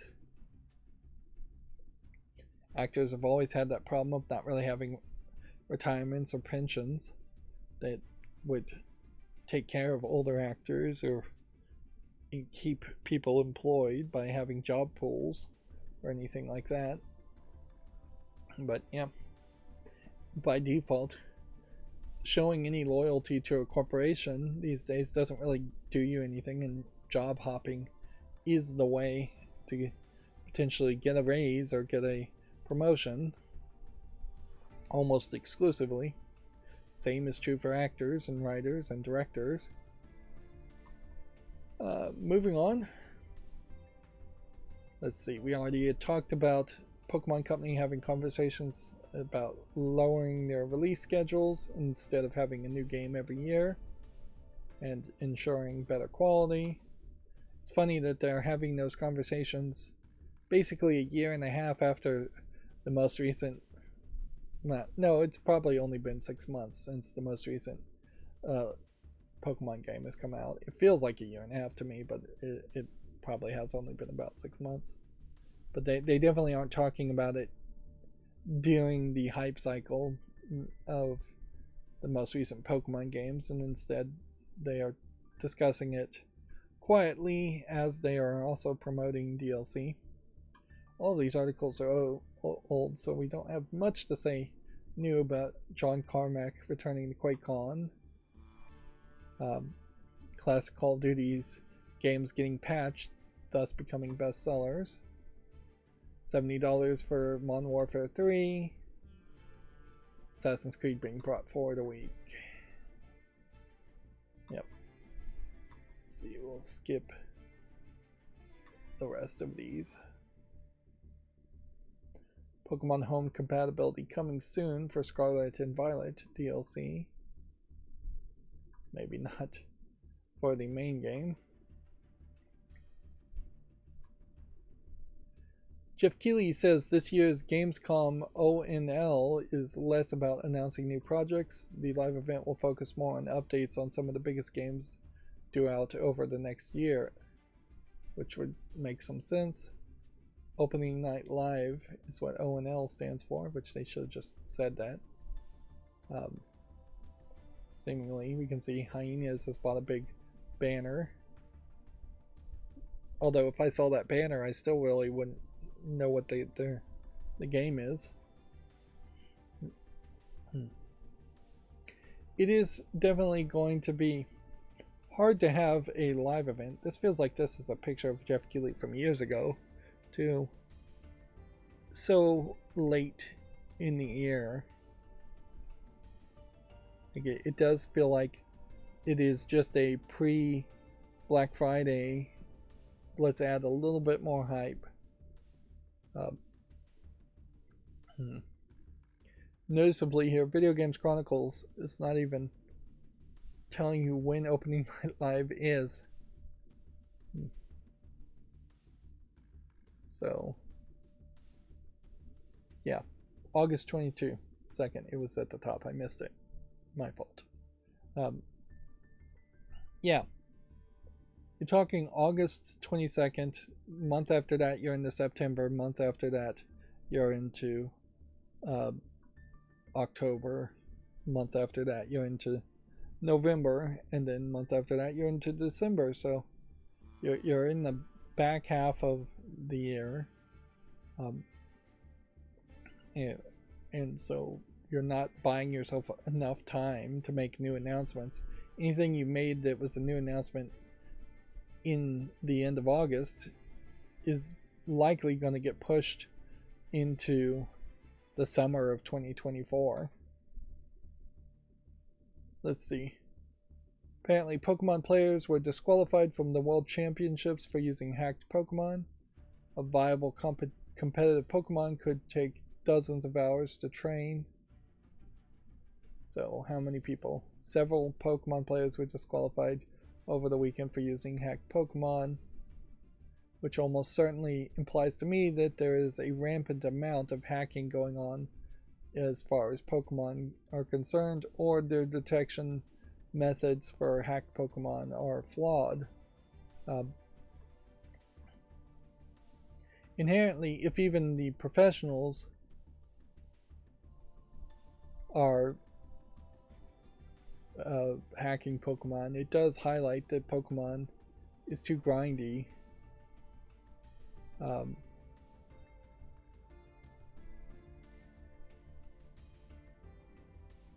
Half of my team was modified ginned.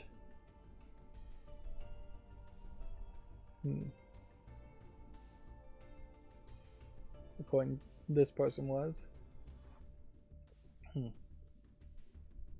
Yeah, clearly the game is too grindy if even the professionals there are cheating. But there is almost certainly a rampant amount of cheating in most competitive sports. So, yeah. That certainly doesn't do well. It probably also highlights why a lot of cheating just is not reported on or not searched for a lot of competitions.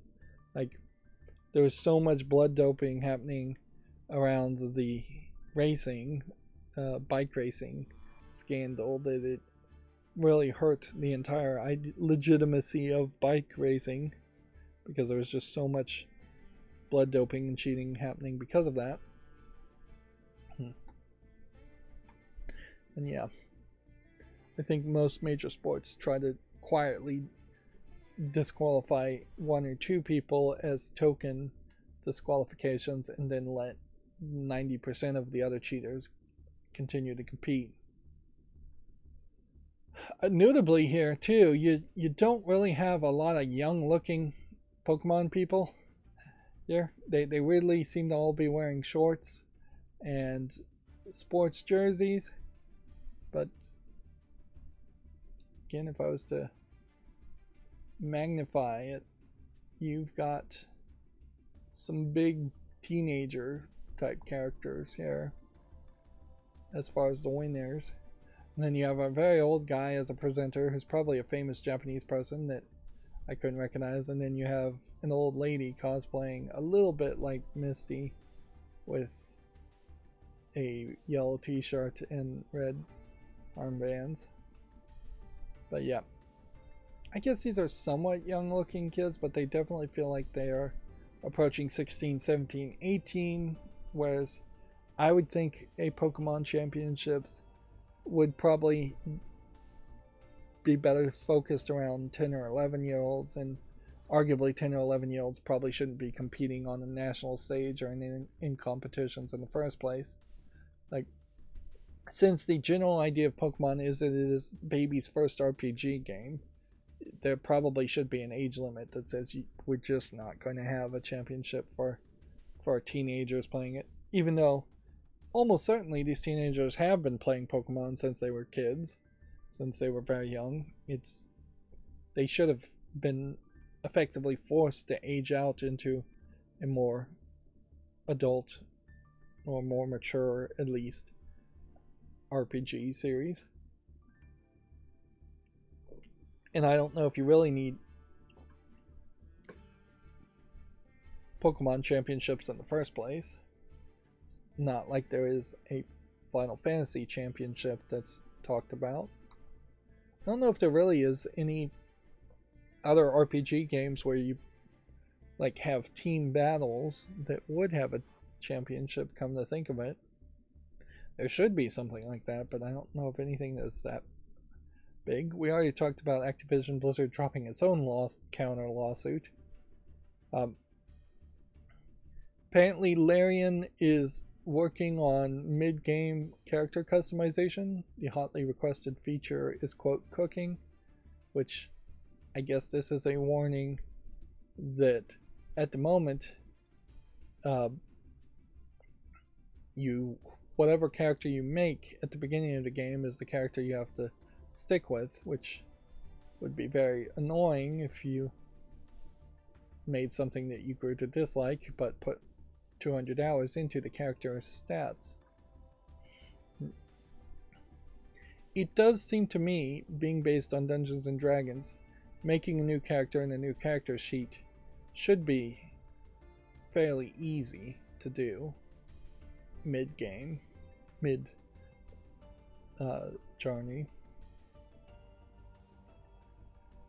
There definitely is a case that if I did try to play Baldur's Gate 3, it would just highlight all the things that, in practical expression, I don't like about Dungeons and Dragons. If there are things I don't like about Dungeons and Dragons, having never played it, I have no idea. But yeah, I could see people getting hyped around the general hype around Baldur's Gate 3, then playing the game and realizing, oh wait, this is just too much like tabletop gaming, and I'm just not familiar with or comfortable with the tabletop gaming, Dungeons and Dragons tabletop gaming. Which comfortable with is probably the right phrase there. I bet there's a lot of people who are playing Baldur's Gate 3 that are either on a journey of learning to love Dungeons and Dragons or on a journey of learning to hate it.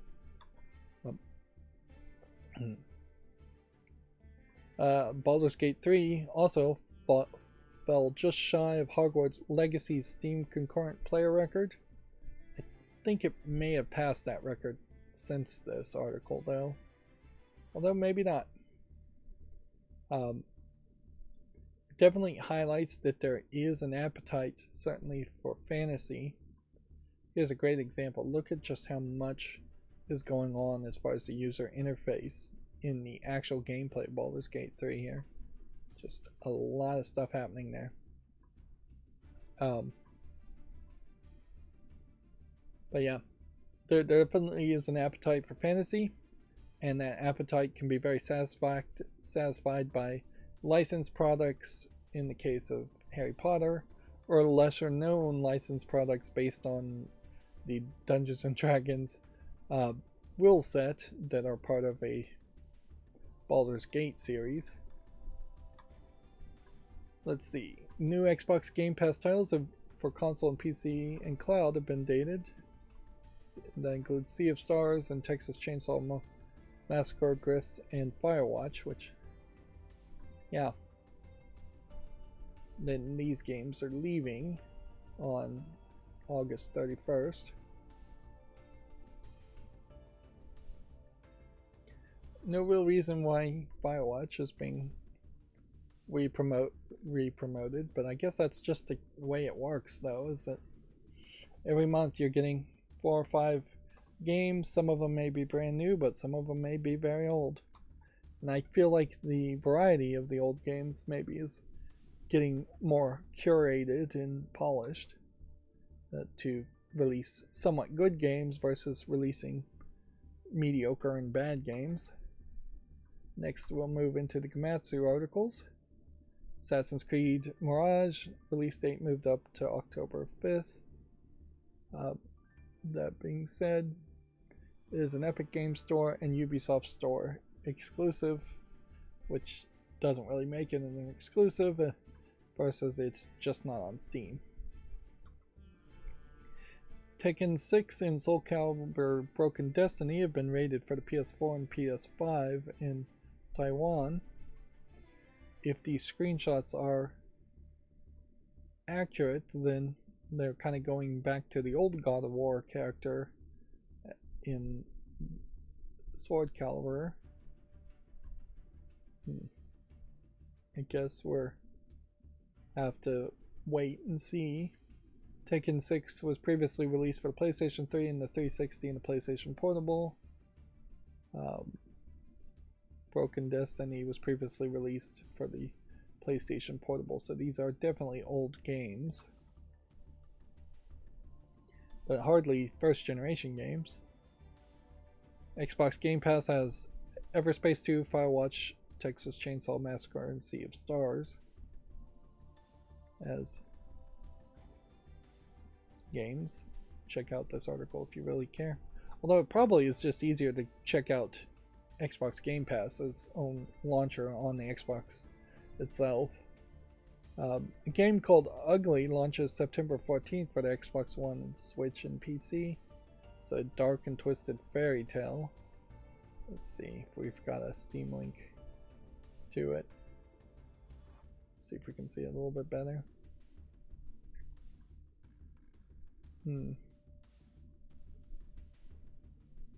Well, can't really tell too much from it. They call it a puzzle platformer. If anything, it kind of feels a little bit like, not Bastion. Oh, I forget the name of it. It might actually be called Bastion. The one where the guy did a lot of platforming, eventually got a ring that would slow down time and manipulated time in a lot of different ways. That was one of those games that the creator was content IDing and DMCAing people for making footage on it. But yeah, that was a very critically well received game for what it was, and then maybe that creator went on to make Fez, or maybe that's a different creator, but then at that point I think he got mad at people and just swore off ever making video games again. DC Universe Online coming to PS5 and Xbox Series. Here. Notably, the screenshot of actual DC Universe showed that you were playing as your own custom superheroes, and Atrocious here, and Green Lantern, and maybe this is Black Bolt. Well, maybe that's somebody else. Black Bolt actually would be Marvel, wouldn't he? Black Lightning, maybe? Who knows? If anything, if I vaguely recall, that was one of the complaints I had with DC Universe Online, is that you couldn't actually play as the superheroes that you wanted to. You played alongside them or made your own. Regardless, there's clearly an audience there. We already talked about the Batman Arkham Trilogy launching August 13th for the Switch exclusively. It's already out, I think, for everything else. Just to the Moon series Beach episode launches in late 2023. Apparently this is a side adventure. But I don't know this series. Like, I know a game called To the Moon, and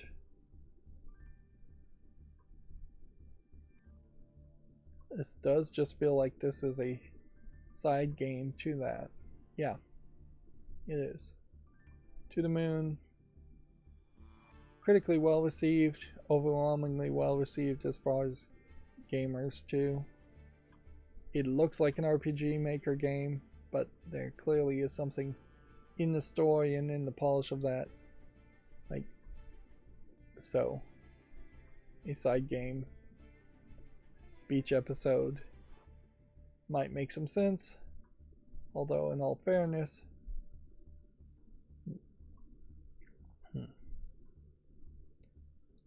a beach episode may just be very much like a beach episode in an anime series, which doesn't really matter. And because you're doing this 8-bit visuals, a beach episode here is highly unlikely to give you an individual screenshot of like people in bikinis or anything anything cheesecakey as far as the visuals. If anything, they may very well just be parodying the idea of having beach episodes in the anime series. A roguelike action game called BlazBlue Entropy Effect is now in early access for PC, which this I assume is just calling it an action roguelike, but I thought the BlazBlue series was more of a fighting game series.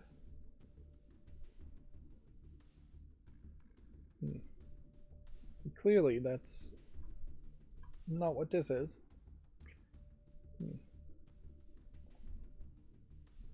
So at some level, I kind of want to see if there was any other BlazBlue games from this developer and publisher. I almost wonder if BlazBlue as a title is a lot like a Toho game, in that multiple people can make them and there isn't a single corporation that owns BlazBlue. Well, I'm not going to be able to research it too much. You have a collection of characters I don't really recognize here, of different characters that you can play as. I guess.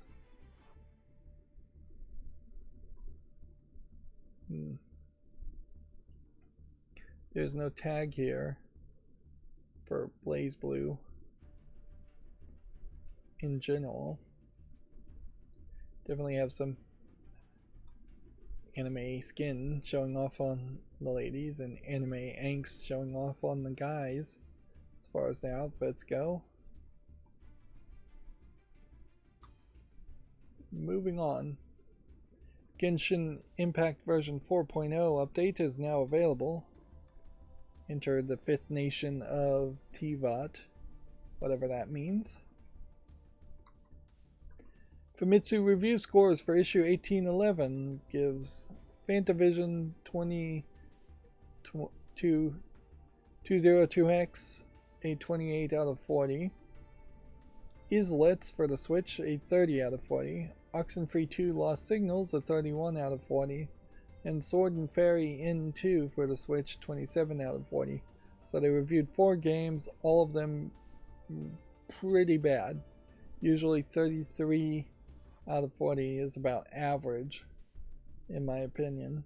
Although, in all fairness, that does perhaps imply that the 4 reviewers at Famitsu give slightly higher review scores, because an 8, an 8, a 7, and an 8 would be a pretty decent score for most games, whereas 7, a 7, a 7, and a 7 would be an average score.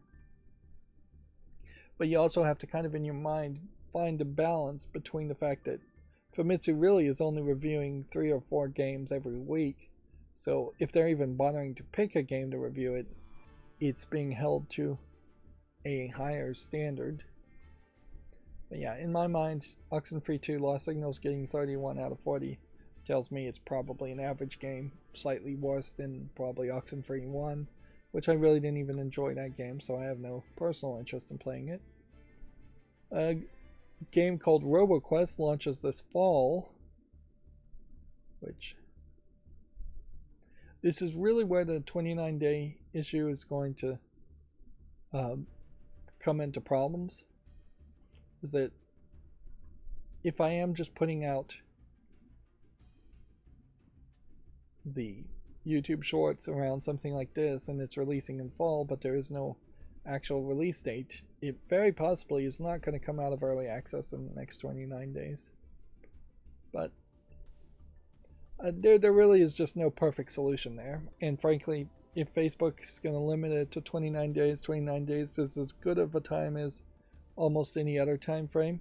Like, theoretically, I could see an argument for 60 days, and I would definitely see an argument that if Facebook got rid of that limitation, I would want to schedule things much further ahead in the future as far as pre-recorded footage. It's very possible that the posts on Facebook will only happen for some series and then not happen for other series. Otherwise, I've got to figure out some kind of system. I was thinking of maybe a buffering system, but I don't know how to particularly work with a buffering system. It would be starting over from scratch as far as new code. Moving on, Komatsu says a graphic novel adventure action game called Shuyan Saga is coming to the PS4 and PS5 and the Xbox One and Series and the Switch on September 22nd. Which, let's check out the Steam page.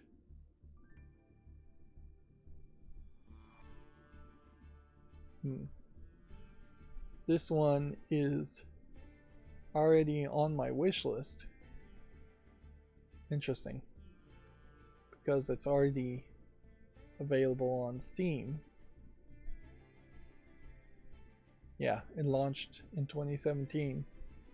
So it's just coming to consoles. And I guess at this point, yeah, I don't have a real desire to make YouTube shorts around games that are just getting console releases. I just don't have enough time slots for it to justify. I feel like there was also a game, you can see this is very positively reviewed, that was somewhat similar to this, that had like two versions. It's probably not connected to this game though. But there was like one version where you just played the gameplay action, and then one version where you got the story in the gameplay action. It was weird that they were selling two versions of the game. In this case though, I don't think that's this game. If anything, it seems like they're trying to de-emphasize the fighting gameplay mechanic in favor of the visual novel mechanic, because they really only have this one screenshot here. This is probably a well programmed and well received game because people are being generous to it as a small small game developer. Whereas if it was held to like a AAA standard, it probably would have been received less. And clearly not that many people saw it, even though it's very positive. And maybe that highlights the case that there is a good chance to have a mushy middle of a game release on Steam, where even a very well received game, well reviewed game, just won't get that many people to play it. Like 3,000 followers, all-time peak of just 25 people playing the game. This is a game that I definitely would potentially want to play and highlight if I had a big enough audience for that to actually help. And I have to move forward assuming that at some point I might have an audience that might help. But yeah, successful single A games, successful double A games, independent games, all deserving more focus than they get compared to everybody playing just AAA Modern Warfare games that everybody knows already exists. A comic book inspired narrative roguelike action game called Tax Force has been announced for PC. Remember there was that game that was supposed to help you prepare your taxes, and then Steam didn't allow it to stay because it was asking for you to enter personal information like your social security number, which obviously you would need to fill out the tax forms. They never went anywhere with that, unfortunately. There's some hope that the US government would stop taking bribes and allow the IRS to let you just file forms digitally, and the IRS did just announce that they are going to start digitizing all of their forms. If you mail in a paper form, it is just going to be scanned in, which in all fairness, it was already being scanned in by some software and checked, but now it's going to be a full workflow of it being digital and staying digital. But yeah, it's a shame there. I think a game like that could have easily said, hey, answer these questions that are not personal information, and then we're going to print it out and give you instructions as to where to put in your social security, your name, your address. And the software wasn't particularly trying very hard to even help people with complicated tax returns file. It was very much here's what you do for a single filer who very likely wouldn't owe any taxes at all, not somebody who was married, not somebody with children, not somebody who had any significant losses or reason to use itemized deductions, which on some level the 1040 EZ very well might suit you better if you're a single filer that needs to pay file taxes at all, and you don't have any of those other complications. Almost certainly, though, if you're filing for a family, then it gets more complicated, and software is not going to help you as much. A game is not going to help you as much. And it probably is better for the U.S. government to make software to help you file than it is for a random charity organization to make a game and put it on Steam. But then the idea of gamifying and learning how to file taxes could be very educational. It is certainly something they never teach in schools, and so learning how to file taxes anywhere would be helpful. A game called Creature Keeper has been confirmed for Switch, due out in 2023. Let's see if we've got it on the fall list. Nope. So we'll make a short around that.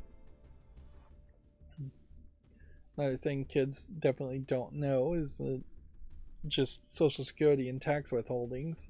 So people work a job and are expecting their first paycheck to be huge, and then they realize 30 to 50% of their taxes have been withheld without parents informing them or them knowing anything about that. Let's see. The Samba de Amigo demo is now available in North America and Japan. It's due out later in Europe, according to Gamatsu. We had already kind of talked about that. Hyena's gameplay trailer and PC closed beta test set for August 31st to the September 11th. Let's see. Is it worth watching the gameplay trailer? So far, this is not real gameplay, that is. So it's a zero gravity hero player versus player shooter, which definitely it doesn't seem like it's always zero gravity. Yeah.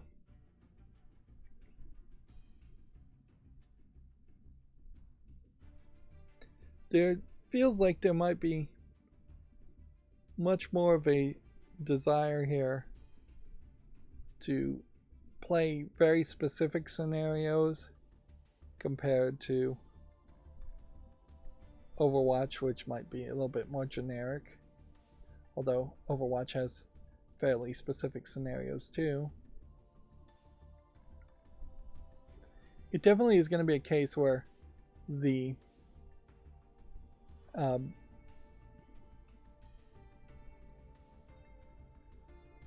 zero gravity effect is going to come into big play, and however well that plays is going to affect a lot of things.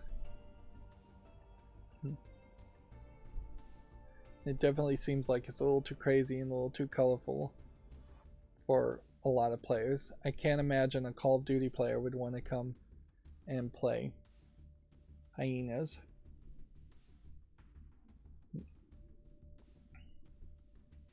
Honestly, it feels like it's going to be a pretty tough sell for a lot of players that in a game that needs a lot more. It is definitely difficult to make a whole new group of heroes to compete with something like Overwatch, and I'm not sure you really need to do that in the first place.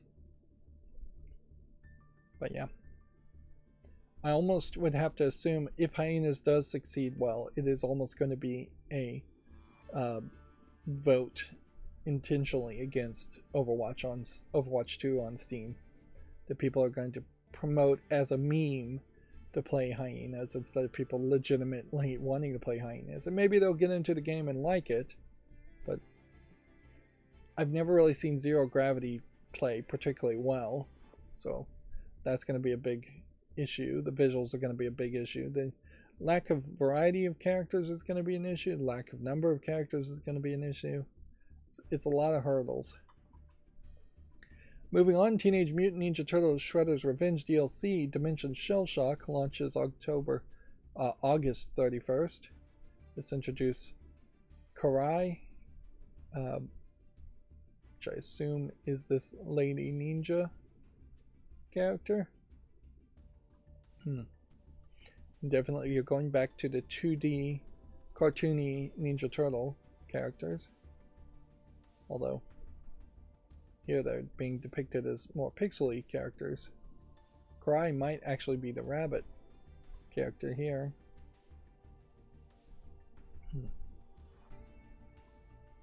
Yeah, and you start to look at these screenshots and this thumbnail is fairly deceptive from what the actual game is. But I don't hate the way this game looks. I'd kind of hate it if it was all in black and white always, but this certainly doesn't help things.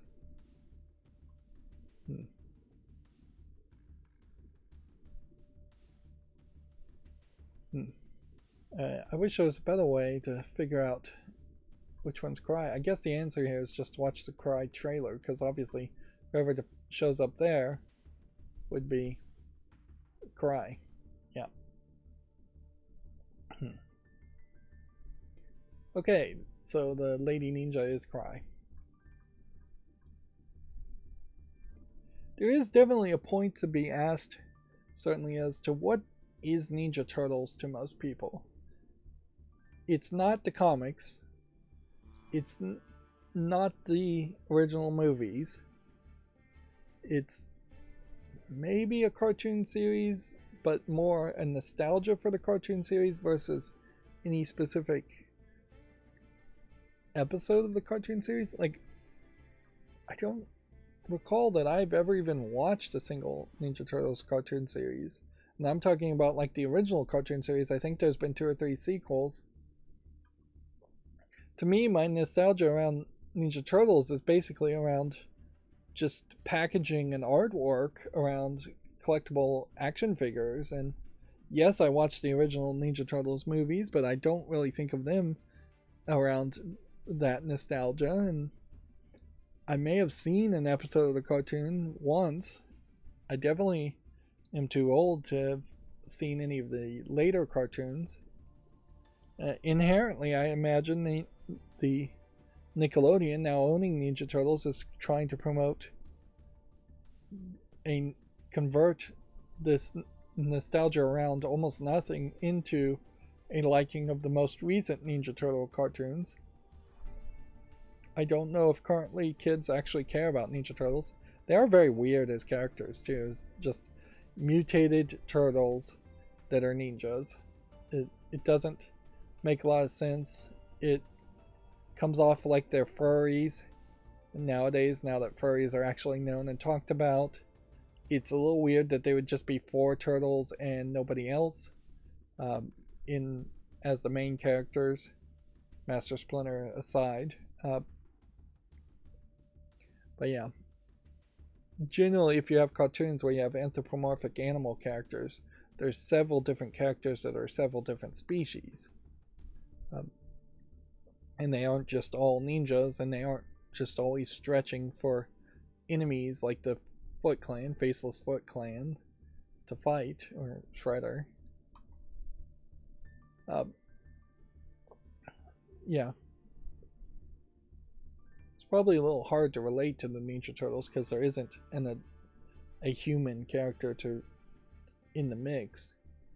Although, I guess April O'Neil was the attempt at that. She was also too much of an adult character to relate to for most kids.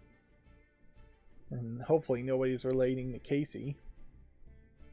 Moving on, Body Biteland Overclocked launches September 15th for the PC and in 2024 for consoles.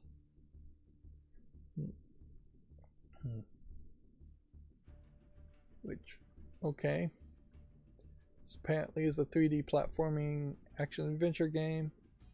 It looks very colorful, a lot of neon on it, so that could certainly be a little too visually distracting for my personal taste, but otherwise, so far so good. We're almost done with the Komatsu articles today. It's been way too long. How do I ever get through streams in 3 hours? There must just be certainly days of the week where no news happens. Yeah, I could definitely see if I could commit to streaming every day, having shorter streams in that case. I just can't really commit to that. Iron Dagger is now available for the PS5 and Xbox Series. It's a turn-based strategy RPG first released in PC in 2020. So let's see what the reception is. Again, 467 mostly positive, 75% positive reviews. Screenshots aren't really doing the best job selling it, and overall the Steam DB rating is giving it a 70% review versus Steam's own review system of 75%. I don't know where the difference there is coming from, but yeah, Steam DB ratings tend to be slightly different. Doesn't seem like there's been many reviews recently, though, so it's probably somewhat of a dead game. Want to make sure it's single player. Could you, if we went over here and said like most recently posted, here you have a negative review from August 16th, one from August 16th, and then you have a positive from August 1st, and then you have a positive from January. So, yeah.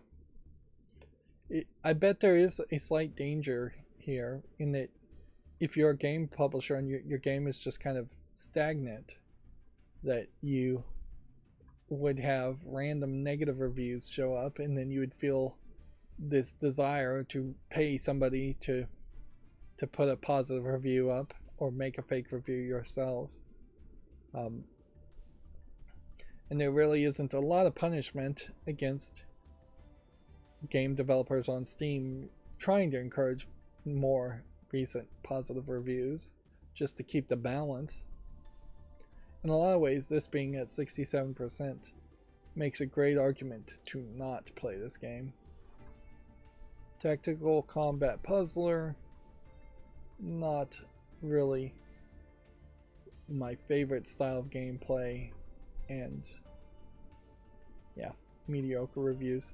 But I'm not saying anything here so objectionable that would justify really removing it from the wish list. And if I was to put it back on the fall list and then reevaluate it, I probably would just put it back on the wish list anyway, so because it is meeting the 30 review threshold of being mostly positive. We already talked about the making of Karateka coming to Steam.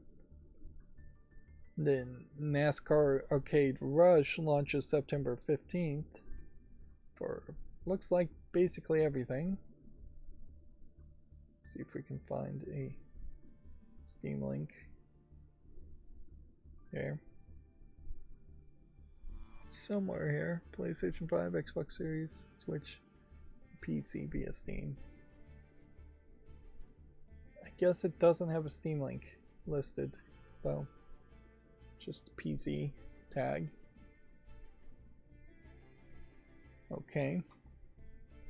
A musical 3D platformer called Billy Bust Up is going to be published by Humble Games.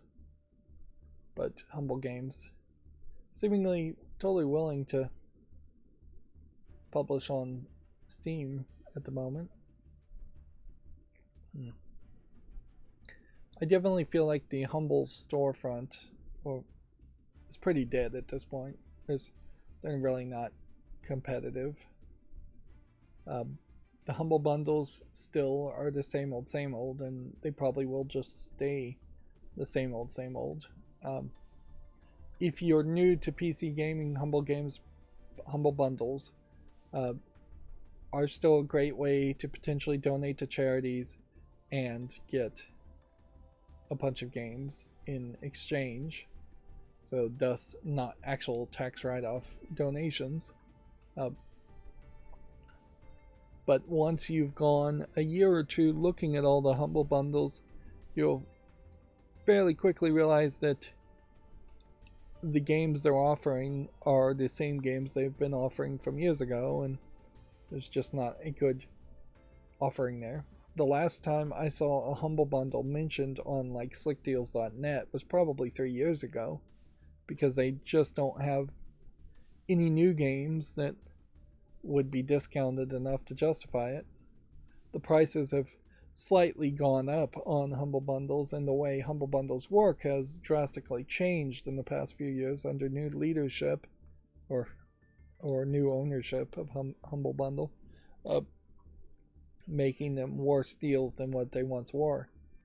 In the past, you really could donate like $10 and get $200-300 worth of games. Now donating $10 will probably get you $60 or $70 worth of games, and a bunch of games you have really no interest in ever playing.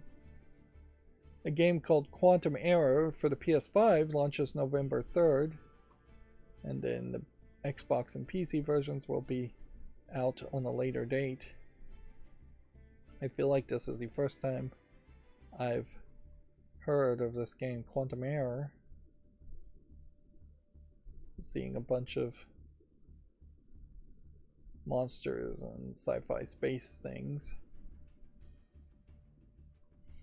This could be pretty decent, or this could just be your standard AA attempt at a monster Dead Space shooter type game. It does seem like there might be some environmental destruction.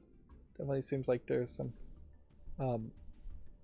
weird storytelling happening here. This could be pretty good. Might even be up to the level of a AAA game, which very nebulous as far as what makes a AA or AAA a AA or AAA in my mind. Of course, you would have said exactly the same around the Callisto Protocol, looking at those trailers. If anything, the Callisto Protocol looked a lot nicer in the cut screens than this game does. Arguably, maybe the slightly worse graphics in this game implies more of a focus around shooting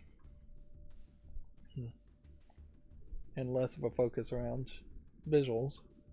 There definitely seems like there's a lot more variety in the enemy types in this game compared to Callisto Protocol. And I assume this game also has nothing to do with like Quantum Protocol or some of those other games with quantum in the name. It doesn't seem like it is. So yeah, that's an interesting, basically, announcement, but clearly they're not giving enough of a publishing and promotion here. And it's weird, you never really see publishers come out and say, hey, this game that was just announced, why don't you work with us so we can advertise it more, and we'll give you funding just for the publishing side, so that we could make it a bigger help and hint. You have instead almost exclusively publishers wanting to be involved from day one, paying for the payroll and the checks of the programmers and developers from day one to make the game. Well, not always day one, but early on in the development alpha cycle of developing the game.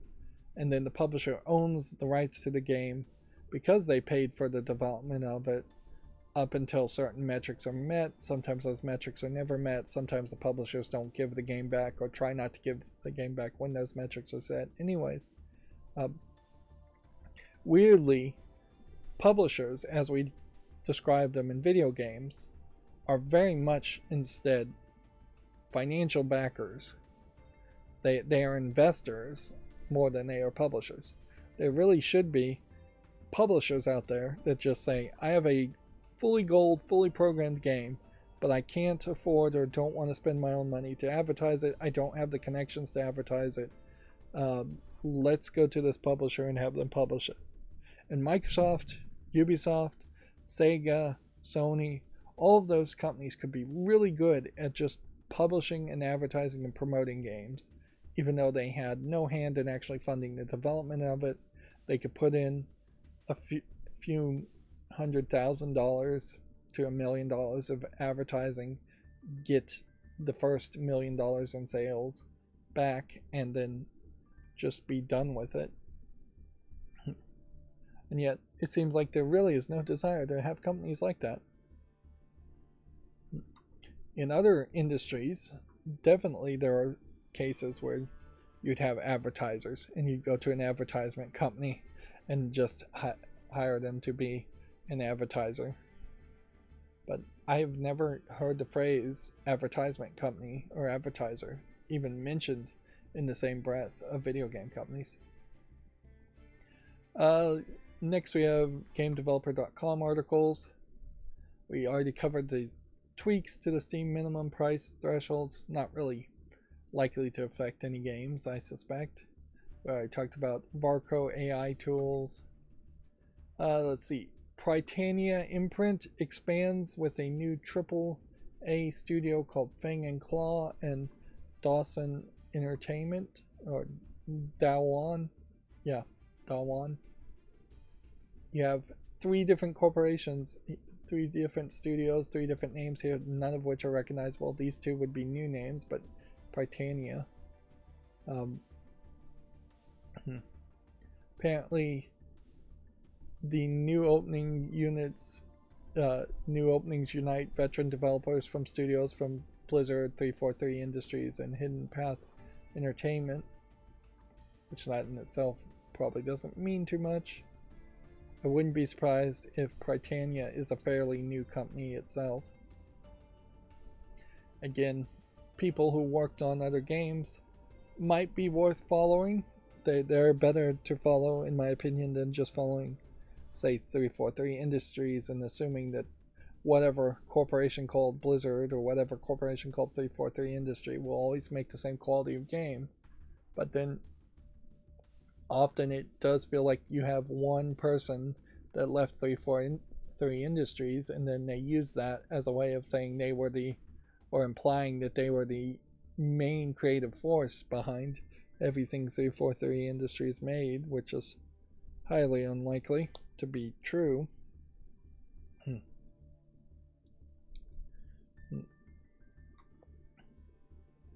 Let's see. Spider-Man 2's accessibility option lets players tweak the combat speed, which that sounds nice. I don't think Spider-Man 2 is a player versus player game, so I doubt that would really affect anything. And there definitely are a lot of accessibility ideas that people are putting out there. They're not consistently being added to all new games, but when I was playing Shadow of the Tomb Raider, being able to just hold down the X button instead of tap the X button was a nice thing to enable, although there still are some major, like, color gamut or white balance gamma. Yeah, the gamma is what it's called, not gamut. That really would have been nice if I could have adjusted that, and I definitely would have traded the ability to not have to mash the X button for a few places for being able to actually see in the darker sections of Shadow of the Tomb Raider without blowing out the visuals by bringing the brightness up, which was the only option that was available to me. And there definitely were some subtitle problems where some subtitles were just not translated or didn't show up at all in Shadow of the Tomb Raider, and yet they had a special feature where they had hired Mexican actors to speak Spanish to you in their native language. Then you'd have to look at the translated subtitles to know what they're saying, which was distracting and a cool idea, but a waste of focus when subtitles, when you didn't have that option enabled, just would not show up in a few places, depending on if somebody was talking on the other side of a wall. You could hear them, but you wouldn't see the subtitles, which you'd think it would be very easy programming to say, hey, if this audio file is playing, then somebody can probably hear it, therefore I should play the subtitles at that point also. Plus, in general, for the accessibility options that were available in Shadow of the Tomb Raider, there was a lot of glitchiness, and I would have much preferred the game to be less glitchy. But we can't really halt the progress overall of people trying to add accessibility features, and tweaking combat speed only becomes a real problem when it's player versus player, or if it was like a tournament game. But even in a tournament game, it'd be fairly easy to make people bring up their options and show that they haven't tweaked the combat speed. There is probably a high, fast-paced experience that is going to happen in Spider-Man 2 that could be difficult for some players, since you're talking a lot of web swinging and movement tech with Venom as a character, which would only make him move faster, I would assume. Let's see. THA period LTD's Humanity has hit 1 million downloads. I don't know if this is a typo or what. Let's see. I guess that is the name of it, of the developer, THA Ltd. This is the game that is I think from the maker of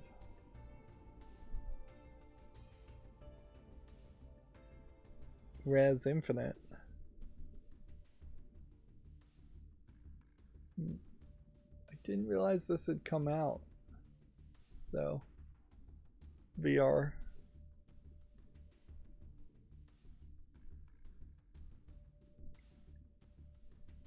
It's basically a dog doing a 3D Lemmings game.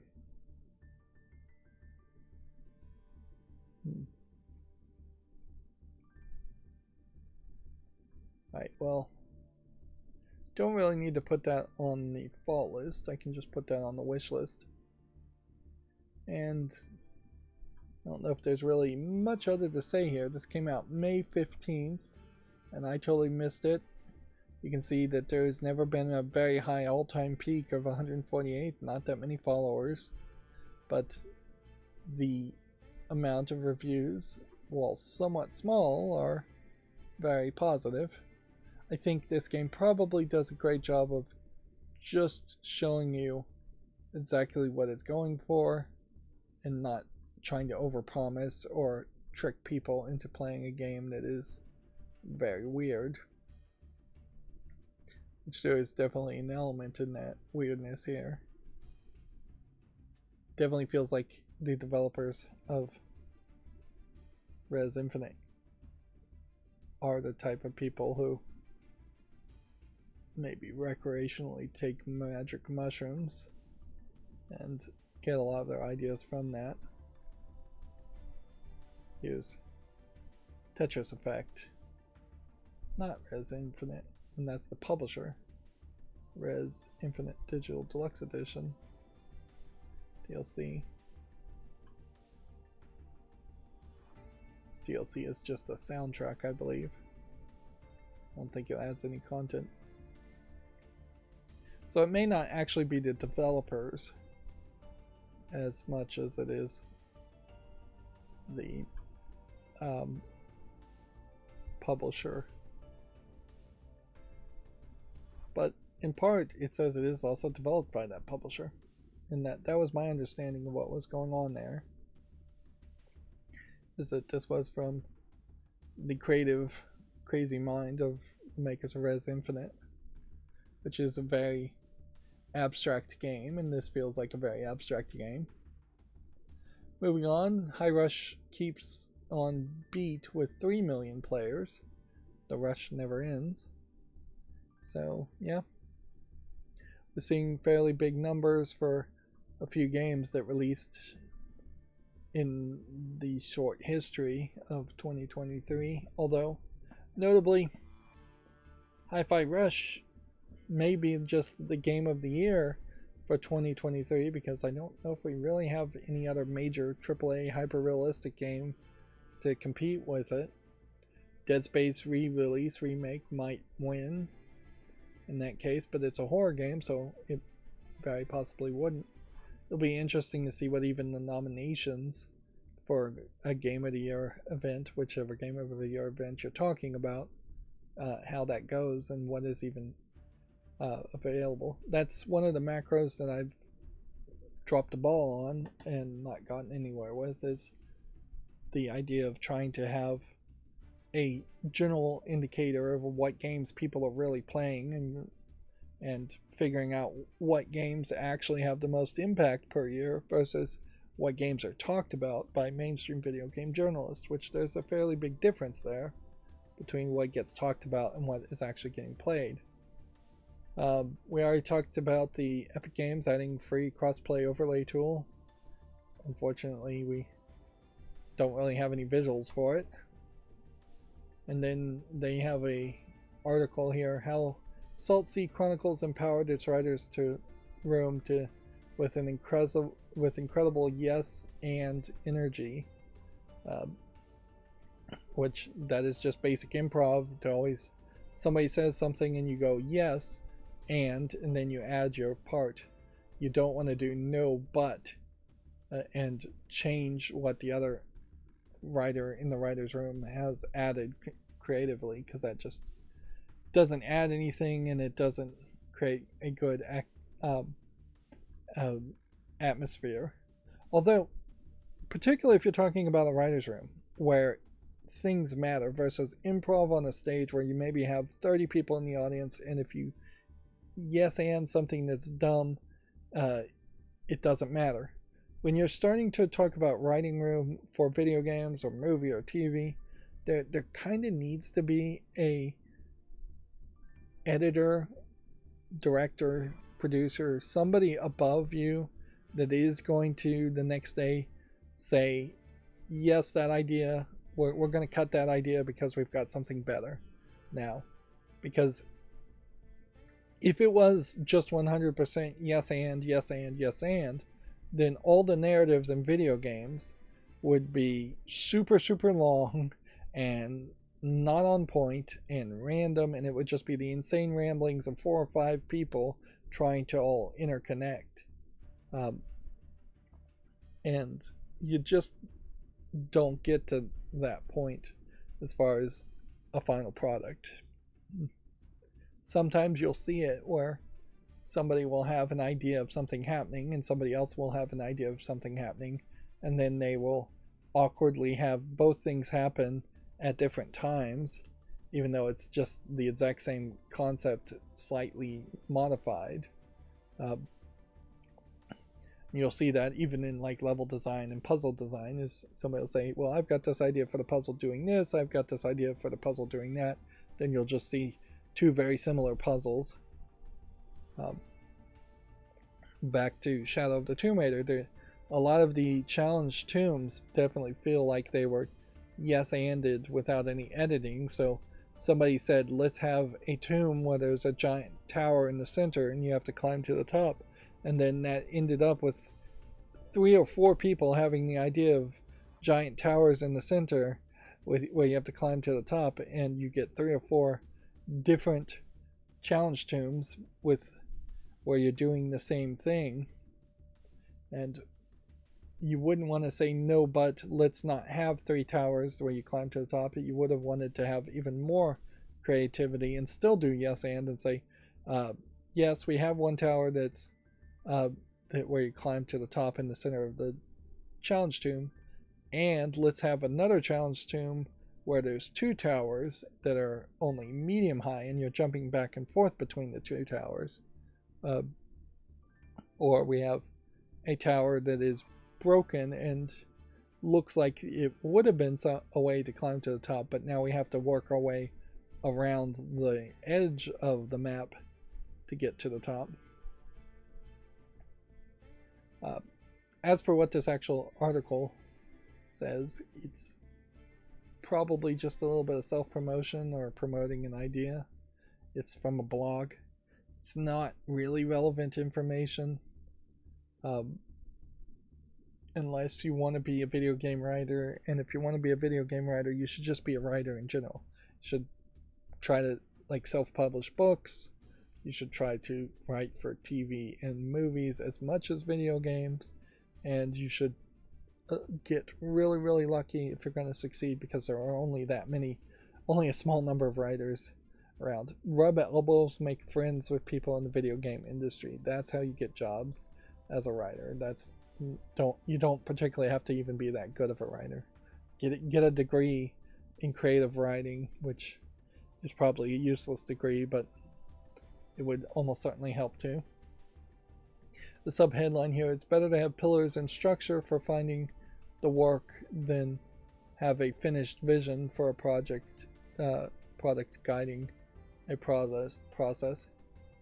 Which, yeah, at a certain level, in a collaborative creative effort like making a video game, having a finalized vision will almost certainly contrast with everybody else's creative vision and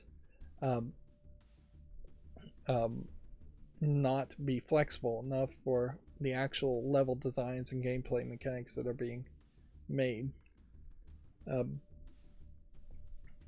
you look at Babylon 5, there is a finished vision overall as far as each season and each arc, but in reality I suspect that individual changes, individual characters, individual episodes could have been fairly flexible. It wouldn't have hurt too much if one episode was 60-70% different in Babylon 5, as long as the main plot points get touched upon. And very often in video games, I would say, much more than any other form of narrative storytelling, there aren't even that many main plot points. Like Shadow of the Tomb Raider, for an example, you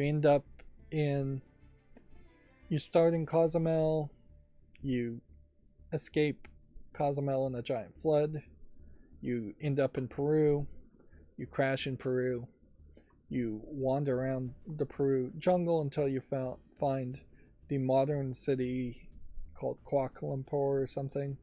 You wander around Kuala Lumpur, and then you eventually find the hidden city. The hidden city gives you the vast majority of your quests. Eventually you leave the hidden city for a Spanish mission area, which gives you a few quests. Then you go back to the hidden city, then you finish the game. Not a lot of major plot points there. There are enemies, but it's basically the same enemy throughout the entirety of the game. A lot of the enemies are callbacks from previous Tomb Raider games. Nothing big happens there. You get the idea that your friend might die, or your new friend might die. Slight spoiler to say that doesn't happen. I got the feeling, and I'll slight spoiler here too, that you might actually end up going back in time, or you might end up rewriting the history of this Tomb Raider reboot, bringing back your father, your mother, something like that. Slight spoiler, none of that happens either. So, there were a lot of ideas I had that might have been cool. It definitely would have been cool if you could have gone back in time to a point where the hidden city was very new, and you're at that time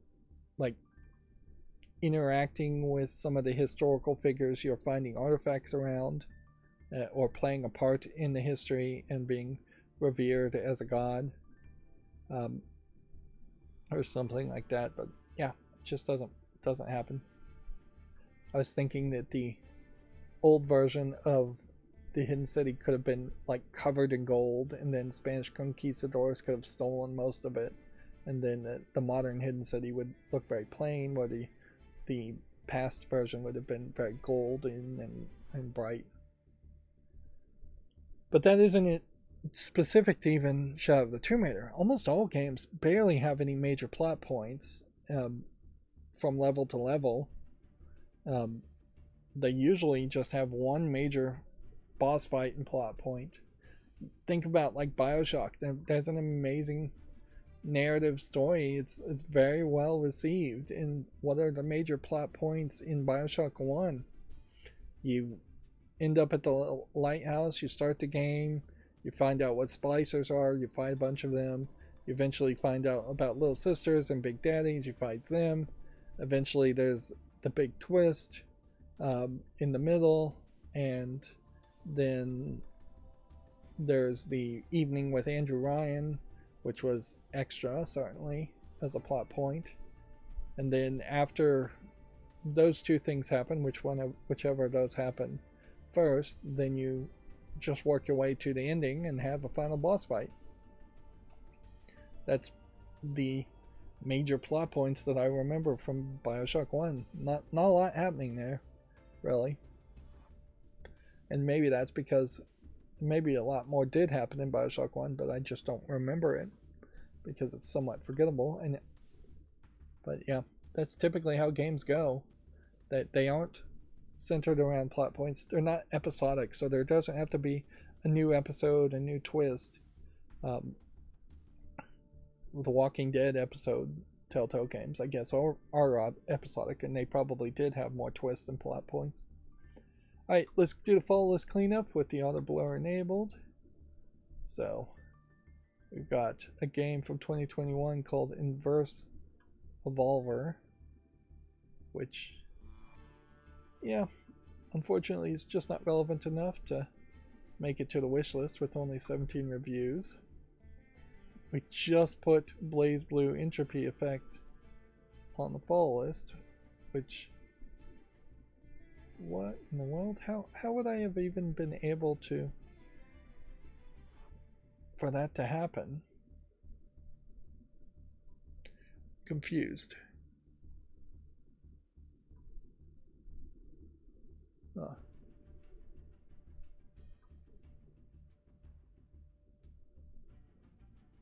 Yeah, my tabs jumped back.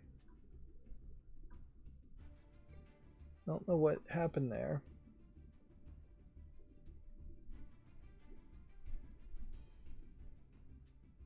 I was having that same problem before. Maybe that also highlights that I shouldn't close the tabs.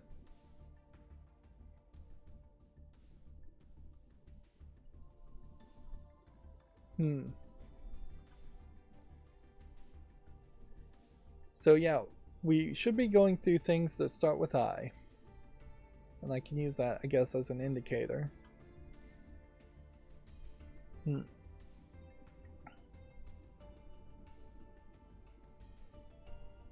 So this is a game where you do handstands and it inverts the whole city and does puzzles.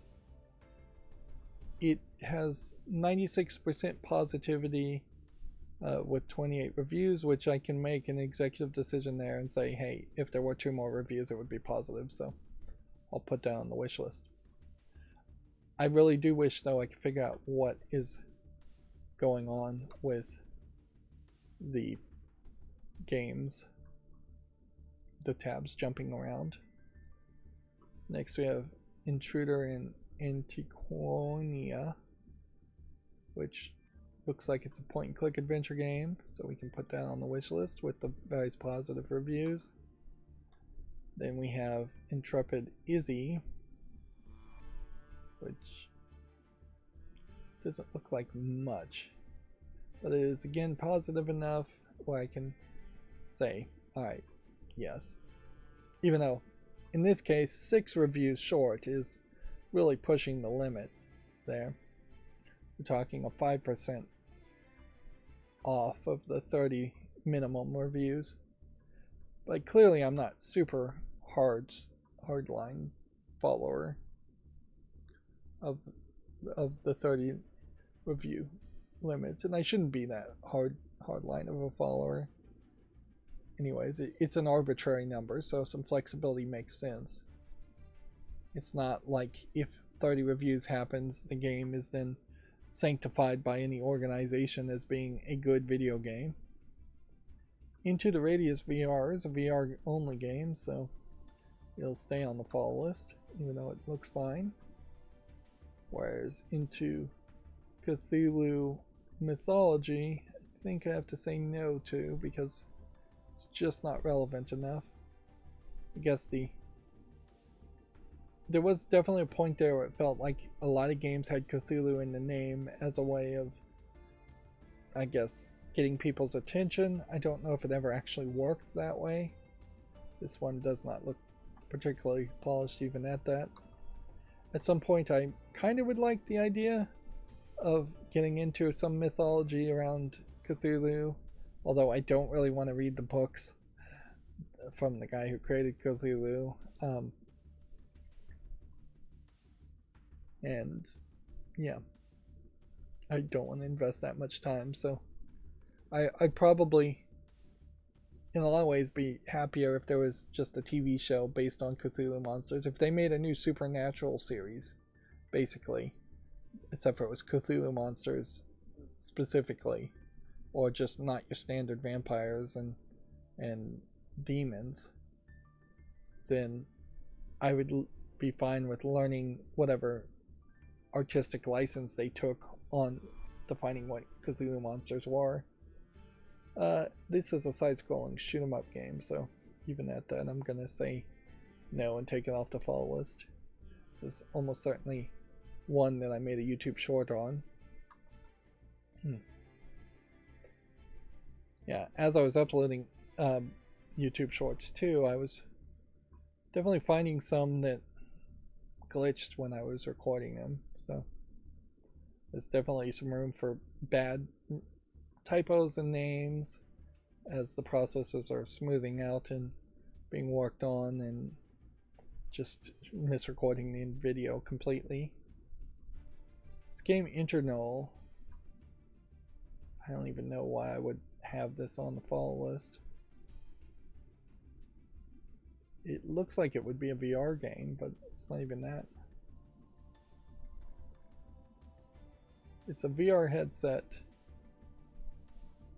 in a game that's not VR supported.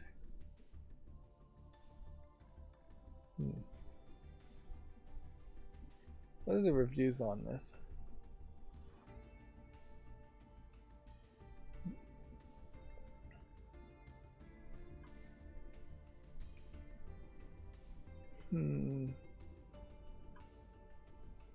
My instinct is saying to say no.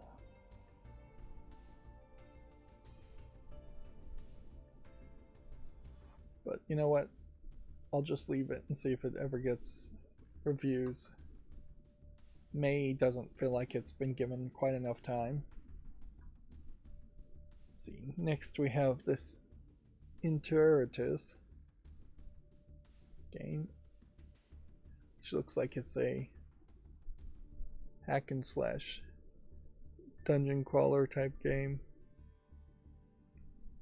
I don't know why I would have put that on the follow list in the first place. Let's get rid of that. That's a shockingly easy decision. And then Interessata is mixed in early access, so I'm going to get rid of that. Inherently, that is the problem with early access, is that if people don't like it in early access, that just increases the chances that it will never come out of early access, and even if it does, it'll already be mixed reviewed or poorly reviewed relative to people that don't do early access. Then we have a game called Intelligence Operation.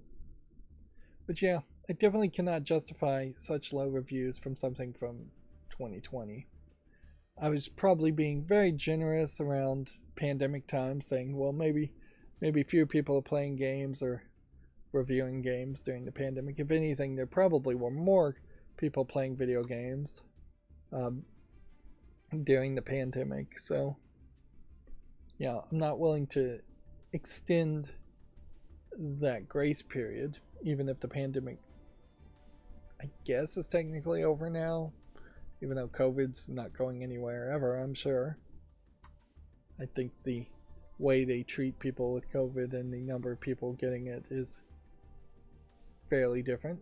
So now let's just look at all the new games that came out on Steam and try and burn through this fairly quickly because it is late. And I really can't blame anybody other than myself as far as not getting people on the chat when I'm waking up in the late afternoon and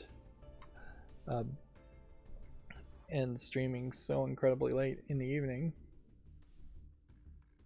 Station 37 here, it looks like it's trying to be a clone of System Shock, but I haven't even gotten around to playing System Shock, let alone a clone, so I'm not going to even bother to put it on the follow list.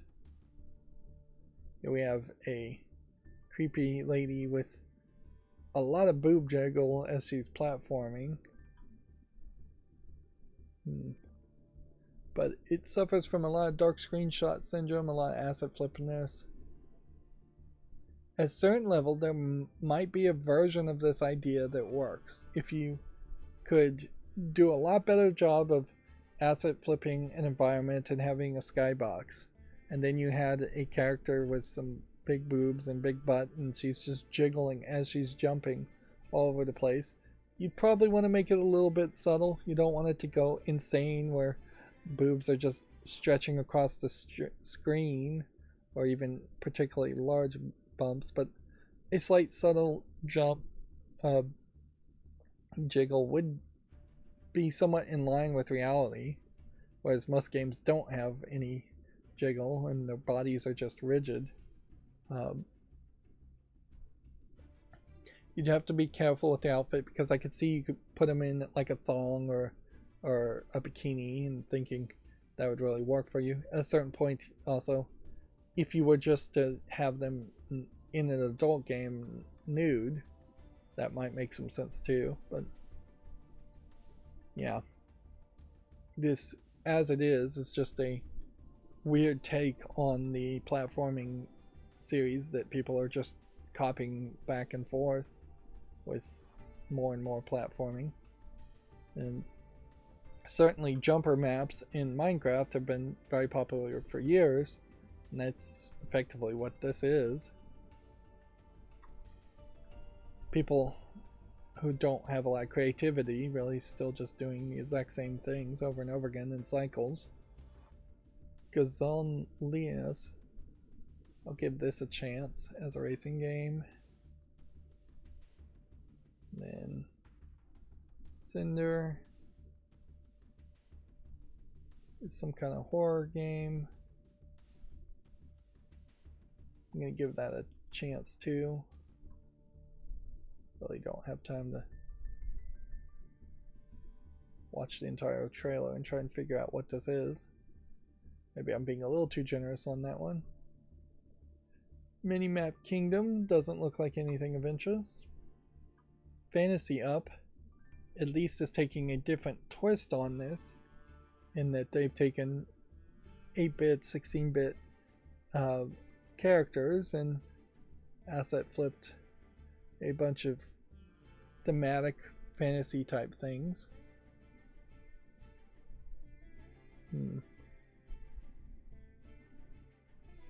I guess the question is, should I be making YouTube shorts around these games at all?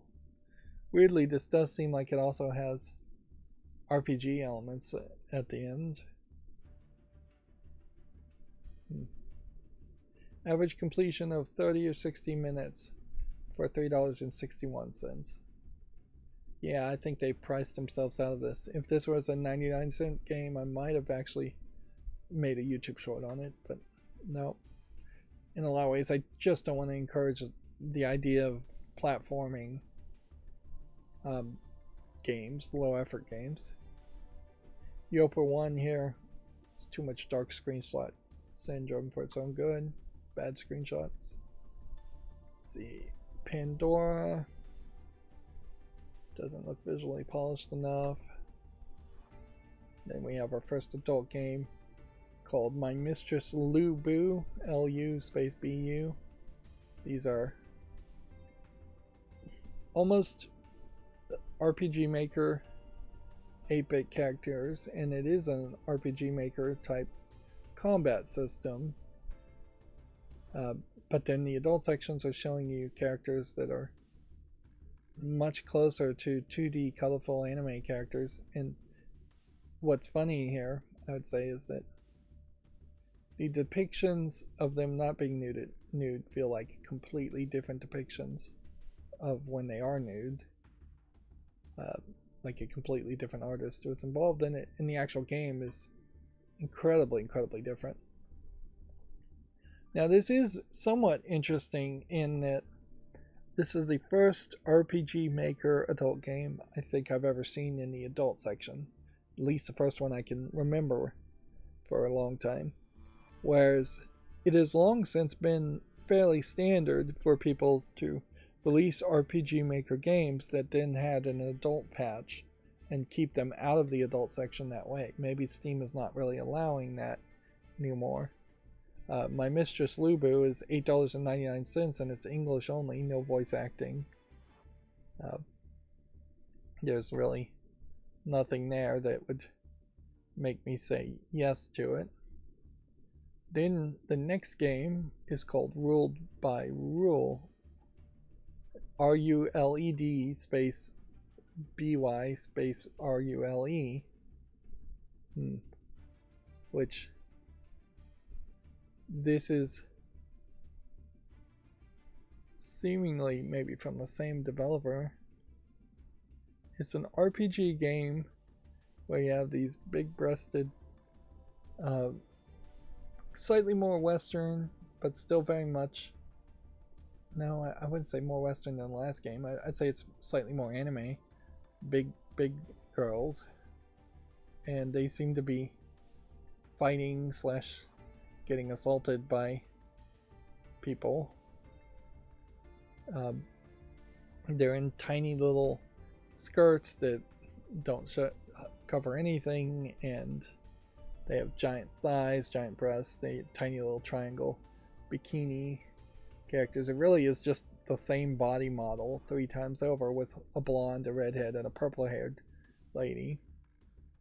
The actual game, again, looks like an RPG Maker, but during the RPG fight sequences, you seem to be getting punched and put in chokeholds and assaulted as you're fighting or taking hits, which maybe that works, maybe that doesn't in a video game.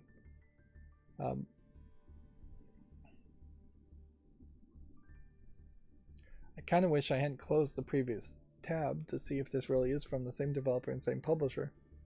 Ruled by Rule is $13.49, and it says it has Japanese full audio as well as English and Chinese subtitles and interface. That is a very high price for a game that does not really feel polished enough to really justify that.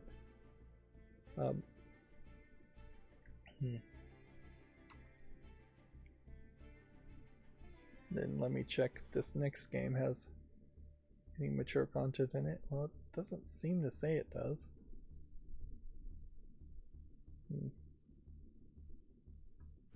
So, yeah. We had 2 adult games back to back, so we'll see if that means those are the only 2 adult games today. Next we have what looks like a mobile game being ported. Increasingly, I think this will be standard for new games, and old games will slowly catch up. And we'll see this. You can see here's some very basic puzzle games that you would have seen as ads included, but that's not really what the game is actually about. The vast majority of the game almost certainly is these kinds of encounters or this kind of resource nonsense. You can see there's multiple currencies here with as an MMO with in-app purchasing. It is free to start. And yeah, you have a character here, but I imagine this is as much as you're going to see of the characters. Just change their outfits a little bit and that's it. I don't really see anything here that would scream out this is even one of the best mobile games, let alone one that would actually deserve a YouTube short. It also doesn't really have any kind of name recognition that I recognize, so this is probably a ripoff of a ripoff, as it is. So yeah, there's nothing to do there. Next we have a shooter called Invention 4. Which I don't think is quite polished enough that I'd want to make a short around it, and it's really not my style of game anyway, so I wouldn't really want to put it on the fall list. There is definitely this thought that I might accidentally put something on the fall list to say, well, I'll see if it's good and then I'll make a YouTube short on it. That would never happen. It would not be relevant, so that is just not an option. Yeah, we can say no to Invention 4. Next we have Taliban, which I guess is a pun on Taliban. Yeah, I guess I haven't heard anything about the Taliban in a long time, or any real terrorist organization in a long time. I guess they're just not hot news at the moment. I'm sure they are doing things. Space Cowboys, Riders of the Storm. Looks like a shoot 'em up game. Looks decent enough to make a short on it, but it's not my style game, so I'm not going to put it on the fall list. The hidden object game genre, all the games are exactly the same, so it's really unfair to not just make a YouTube short based on every hidden object game. So we'll do that. Akui, the Insane Cultist. Doesn't look like much of anything. I like the name though. I'm sure that may mean something to people. What languages is it? Just English?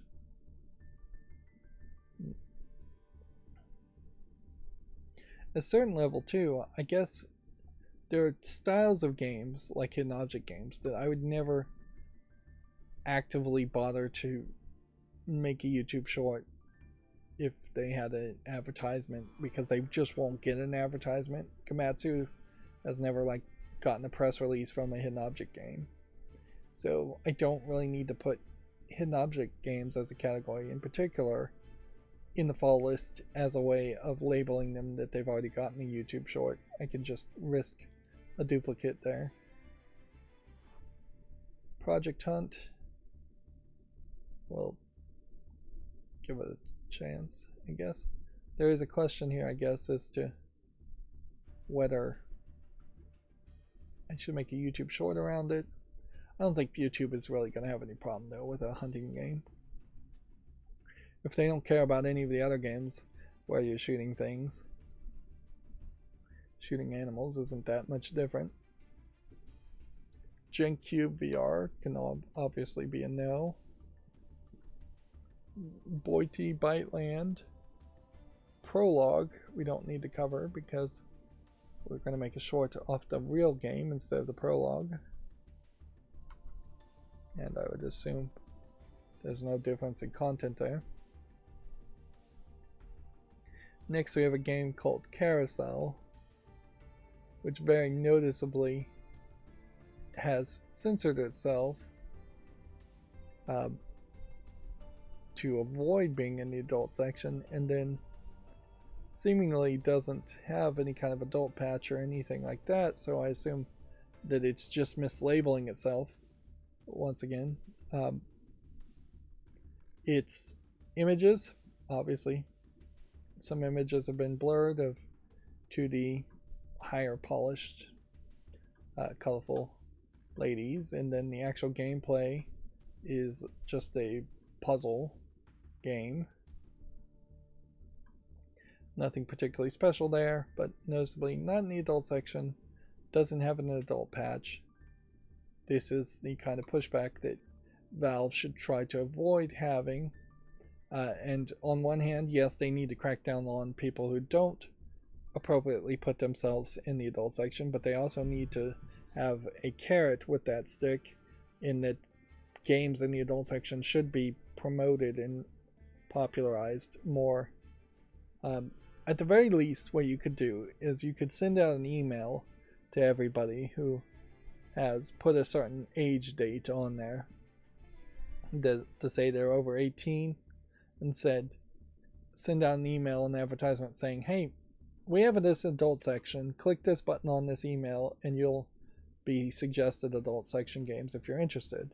If you're not, that's cool by us, but we do see, according to our records, that you have indicated you're over 18, and we wanted to make it known that the adult section exists.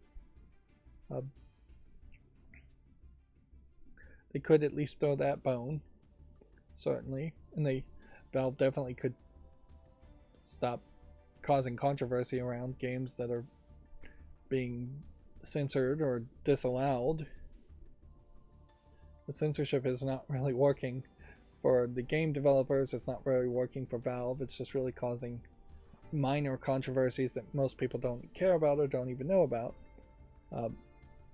But it's causing more problems in that people are intentionally trying to get around the rules because the rules are too strict. Bot Crisis as a game is nothing, so we'll move on there. Duel Taxi.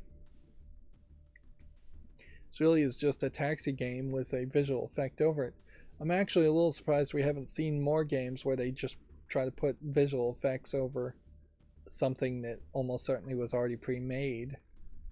I guess it's probably not as easy as it would seem to in real time put a visual effect over things.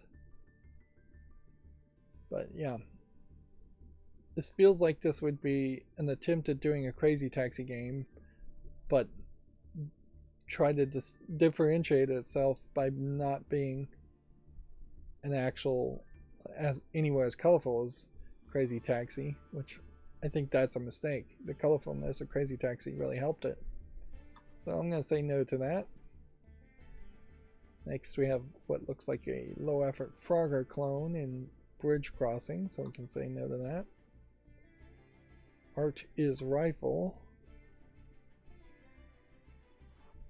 Looks like it's just a bunch of shapes. Yeah.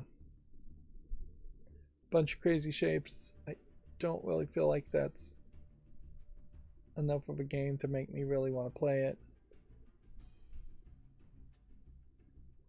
I could see in smaller doses this kind of art style, particularly if you're taking it slow and it's a puzzle game, but when it's just this fast-paced shooter platforming game, which is what it seems like it is, that's a little too much. And yeah, I can definitely see some epilepsy seizure problems here, so I'm gonna say no to that game and no to making a short around that game.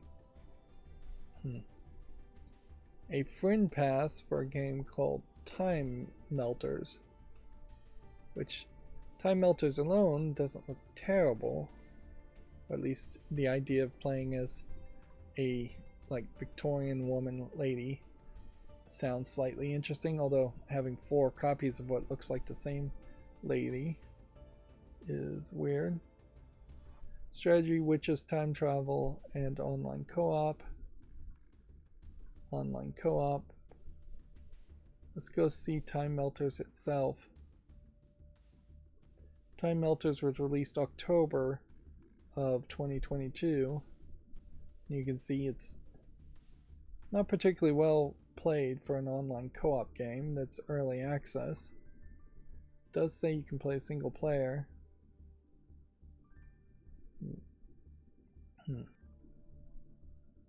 But I would have to say Time Melters probably deserves to be removed from the fall list. Reason one would be that it's just still not out of early access since nearly a year ago, and 2, because instead of coming out of early access, they have just decided to make a friend pass free to play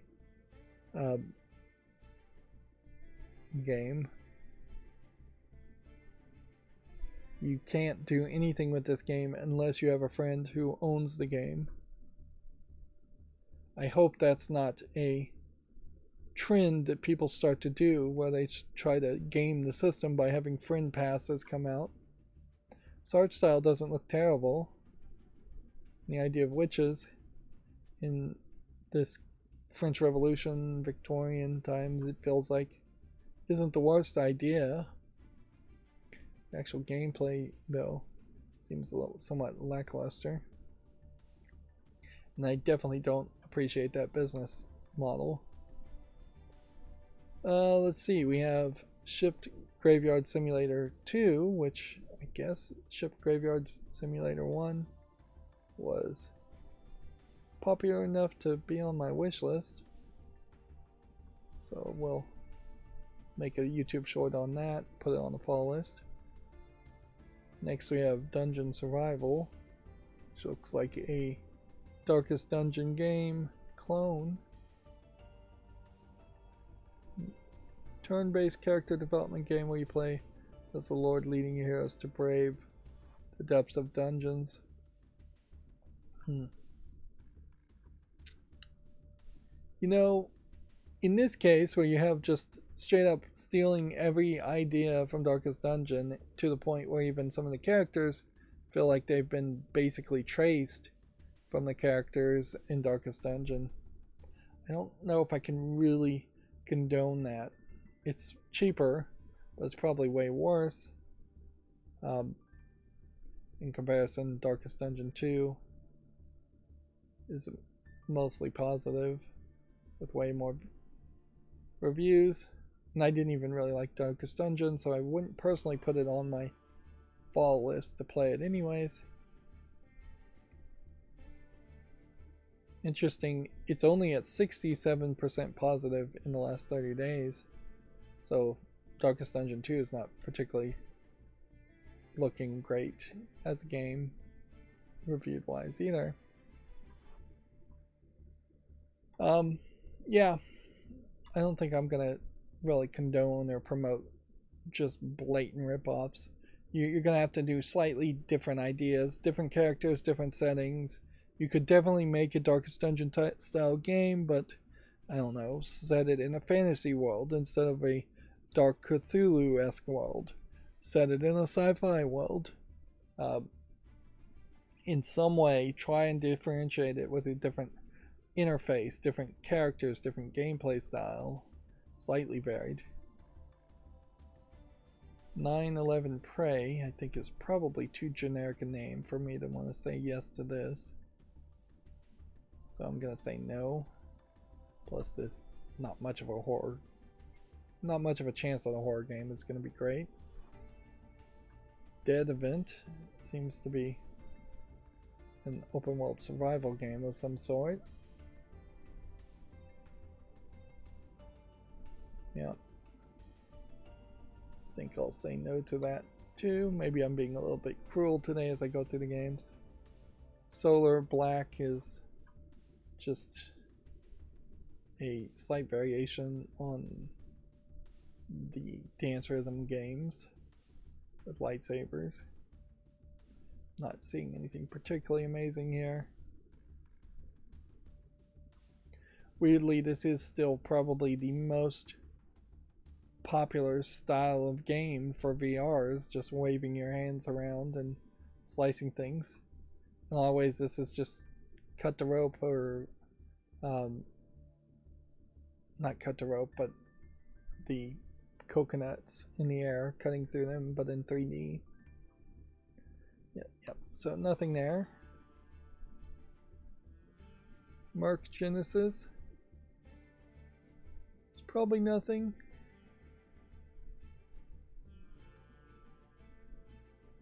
I'll give it a chance.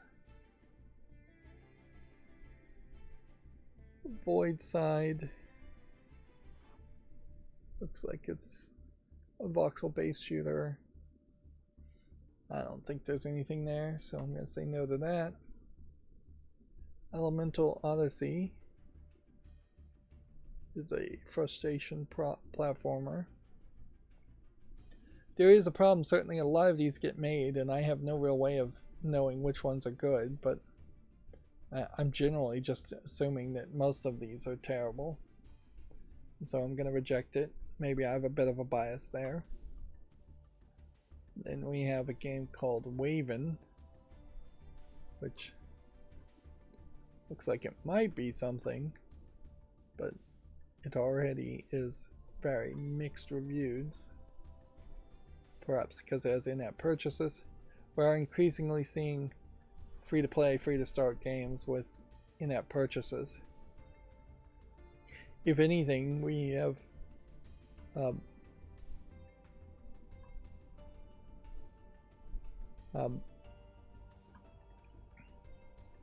we have seen the bad elements of mobile games cross onto PC gaming, and seen very little of the opposite, where good games from PC gaming have tried to cross over into mobile gaming. Graphics have gotten better, certainly, and audio maybe a little bit better in mobile games, but overall, the gameplay mechanics and the narratives and those ideas have all been very, very poor in mobile games. And the one mobile game that I loved, my favorite anime waifu collectathon gacha game, Destiny Child, is about 12 hours or so about to be reset. Maybe way less than that, maybe just a couple hours. And with this latest update, we'll hopefully get information as to how you're going to transition the end of service for that game into the memorial version. It'll be interesting to see if they unlock any more characters at all. I suspect maybe not. I'll give this a follow. But once they start to give me a general idea, and players a general idea of what we're supposed to be doing for the memorial version, what gets kept and what gets lost, once they shut down all the online stuff, which almost certainly they're shutting down all the online service stuff, I can focus more on what there is to unlock. I've done a pretty decent job. I have about 4 skins in one section to unlock, which maybe I can do that, maybe I can't. And then I have about 30 skins in another section, which will probably not be able to unlock. This is an interesting looking character, although swashbuckling and hack and slashing games have never really worked before. This does definitely feel more like an action game, where button mashing is more realistic and feasible. So this On Guard game sounds interesting. Visually, it looks interesting. As far as skins in the third section, I'm missing about 12 of those. I could probably get a lot of those if I really care. As far as just unlocking everything else, I have everything unlocked. I don't have everything leveled up as much. And I'm spending money instead of leveling up characters to the max level, or uncapping levels to the max level. I am instead spending money to unlock the puppet art, which the puppet art is silly looking, but heck, why not? Why not try to have as much unlocked as possible? And at the moment, until I figure out what is actually going to be kept or not. Now, if they come back and say actually only half the game is actually going to be viewable in the memorial update, then I'll know what to focus on. Well, this Cosmic Wheel of Sisterhood is already on the follow list, which makes me think I already made a YouTube short on it, and I kind of have to assume that that's the case. So I'm not going to make another YouTube short on it, but it does look interesting visually. We should be done, I think, fairly quickly. Yeah, we've got about 6 or 7 more tabs, and then we'll be done for today. Football Streaker Simulator. It's not the craziest of ideas, certainly, to run around and have an increasing number of people chasing you. The guy's in his underwear, so it doesn't look like it's full nudity. It seems like there's other things you're doing here, where you're collecting money and getting different outfits and taking selfies. Yeah, it seems like they've put more of a thought into this idea.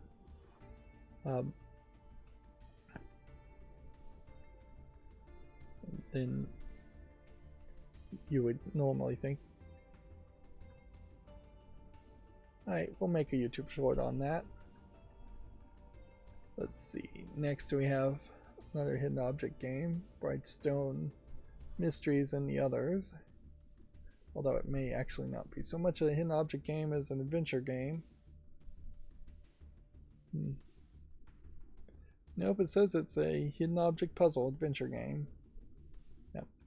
And for the most part, I just don't have the time to cover any more of these type of games. They'd have to be very well received, and I never see them really get reviewed or well received.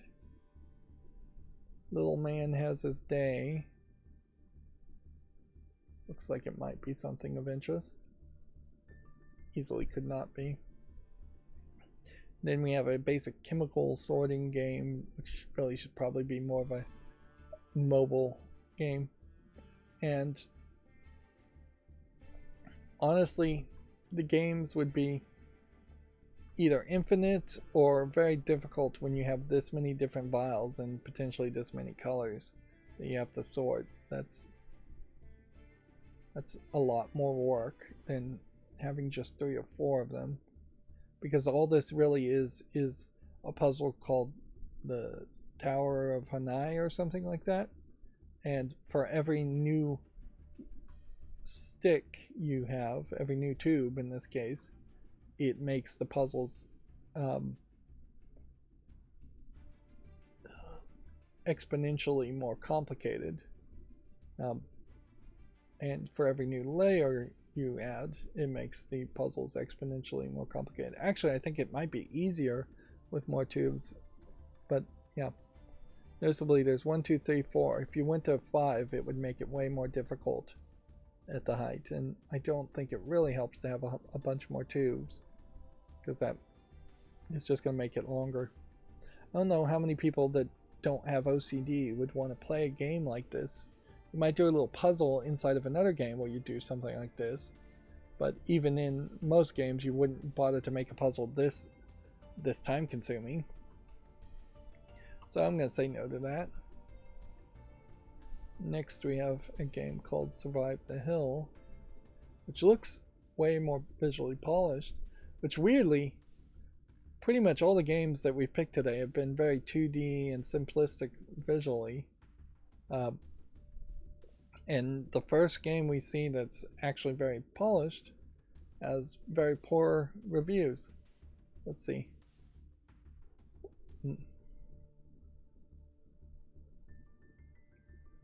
Dev team gave up on this is the most recent negative review. Let's see if we can confirm the number of people playing right now. Nobody online. All-time peak was only 23 people. That is a problem with a lot of these multiplayer, asynchronous multiplayer games. It's a shame. The visuals look pretty good.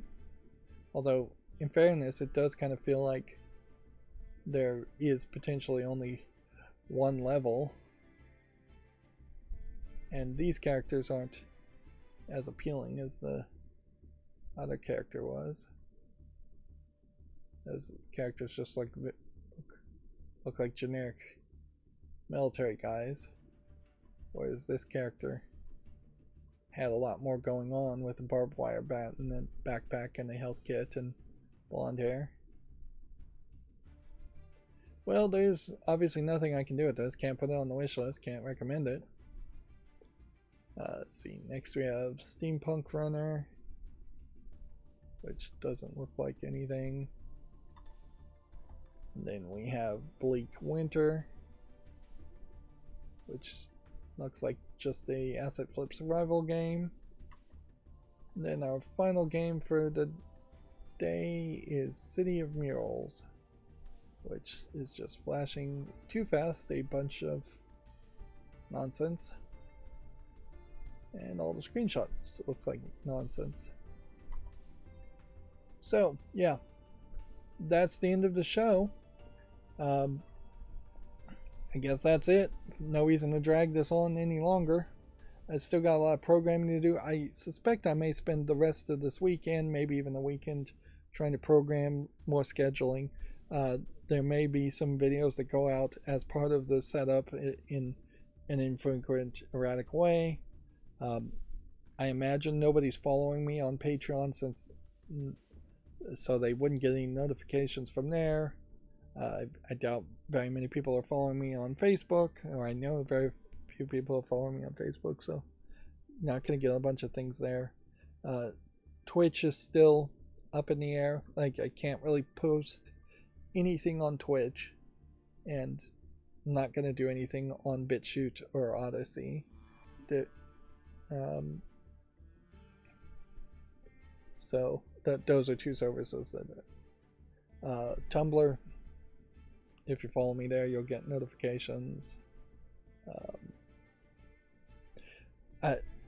Instead of programming all of this stuff, it is worth pointing out that I could be using a service like Hootsuite to post and promote things. Hootsuite is incredibly expensive, though. It's basically $100 a month for a small content creator. There's another service that I immediately got advertised after looking at Hootsuite called HeroSuite. It's like $200 for a lifetime, but inherently you have to trust these services to actually do what they're supposed to do and not steal your content or steal your channels. But yeah, there definitely are softwares out there if you're willing to put a lot of money up front. $200 for me probably wouldn't be crazy, particularly if I'd gotten spent $200 for HeroSuite and had a lifetime license years ago. That would have saved me $200 worth of work. But it is a large upfront investment for any small content creator, where you're just not going to get $200 in ad revenue. I imagined if I had 1,000 subscribers right now, which I'm working on, and the watch time to be monetized and stay monetized, I probably would be making maybe $100 every 2 or 3 months. Yeah, which maybe a little bit more than that, maybe not that much, and that's specifically for me, I imagine, because I just have so many videos.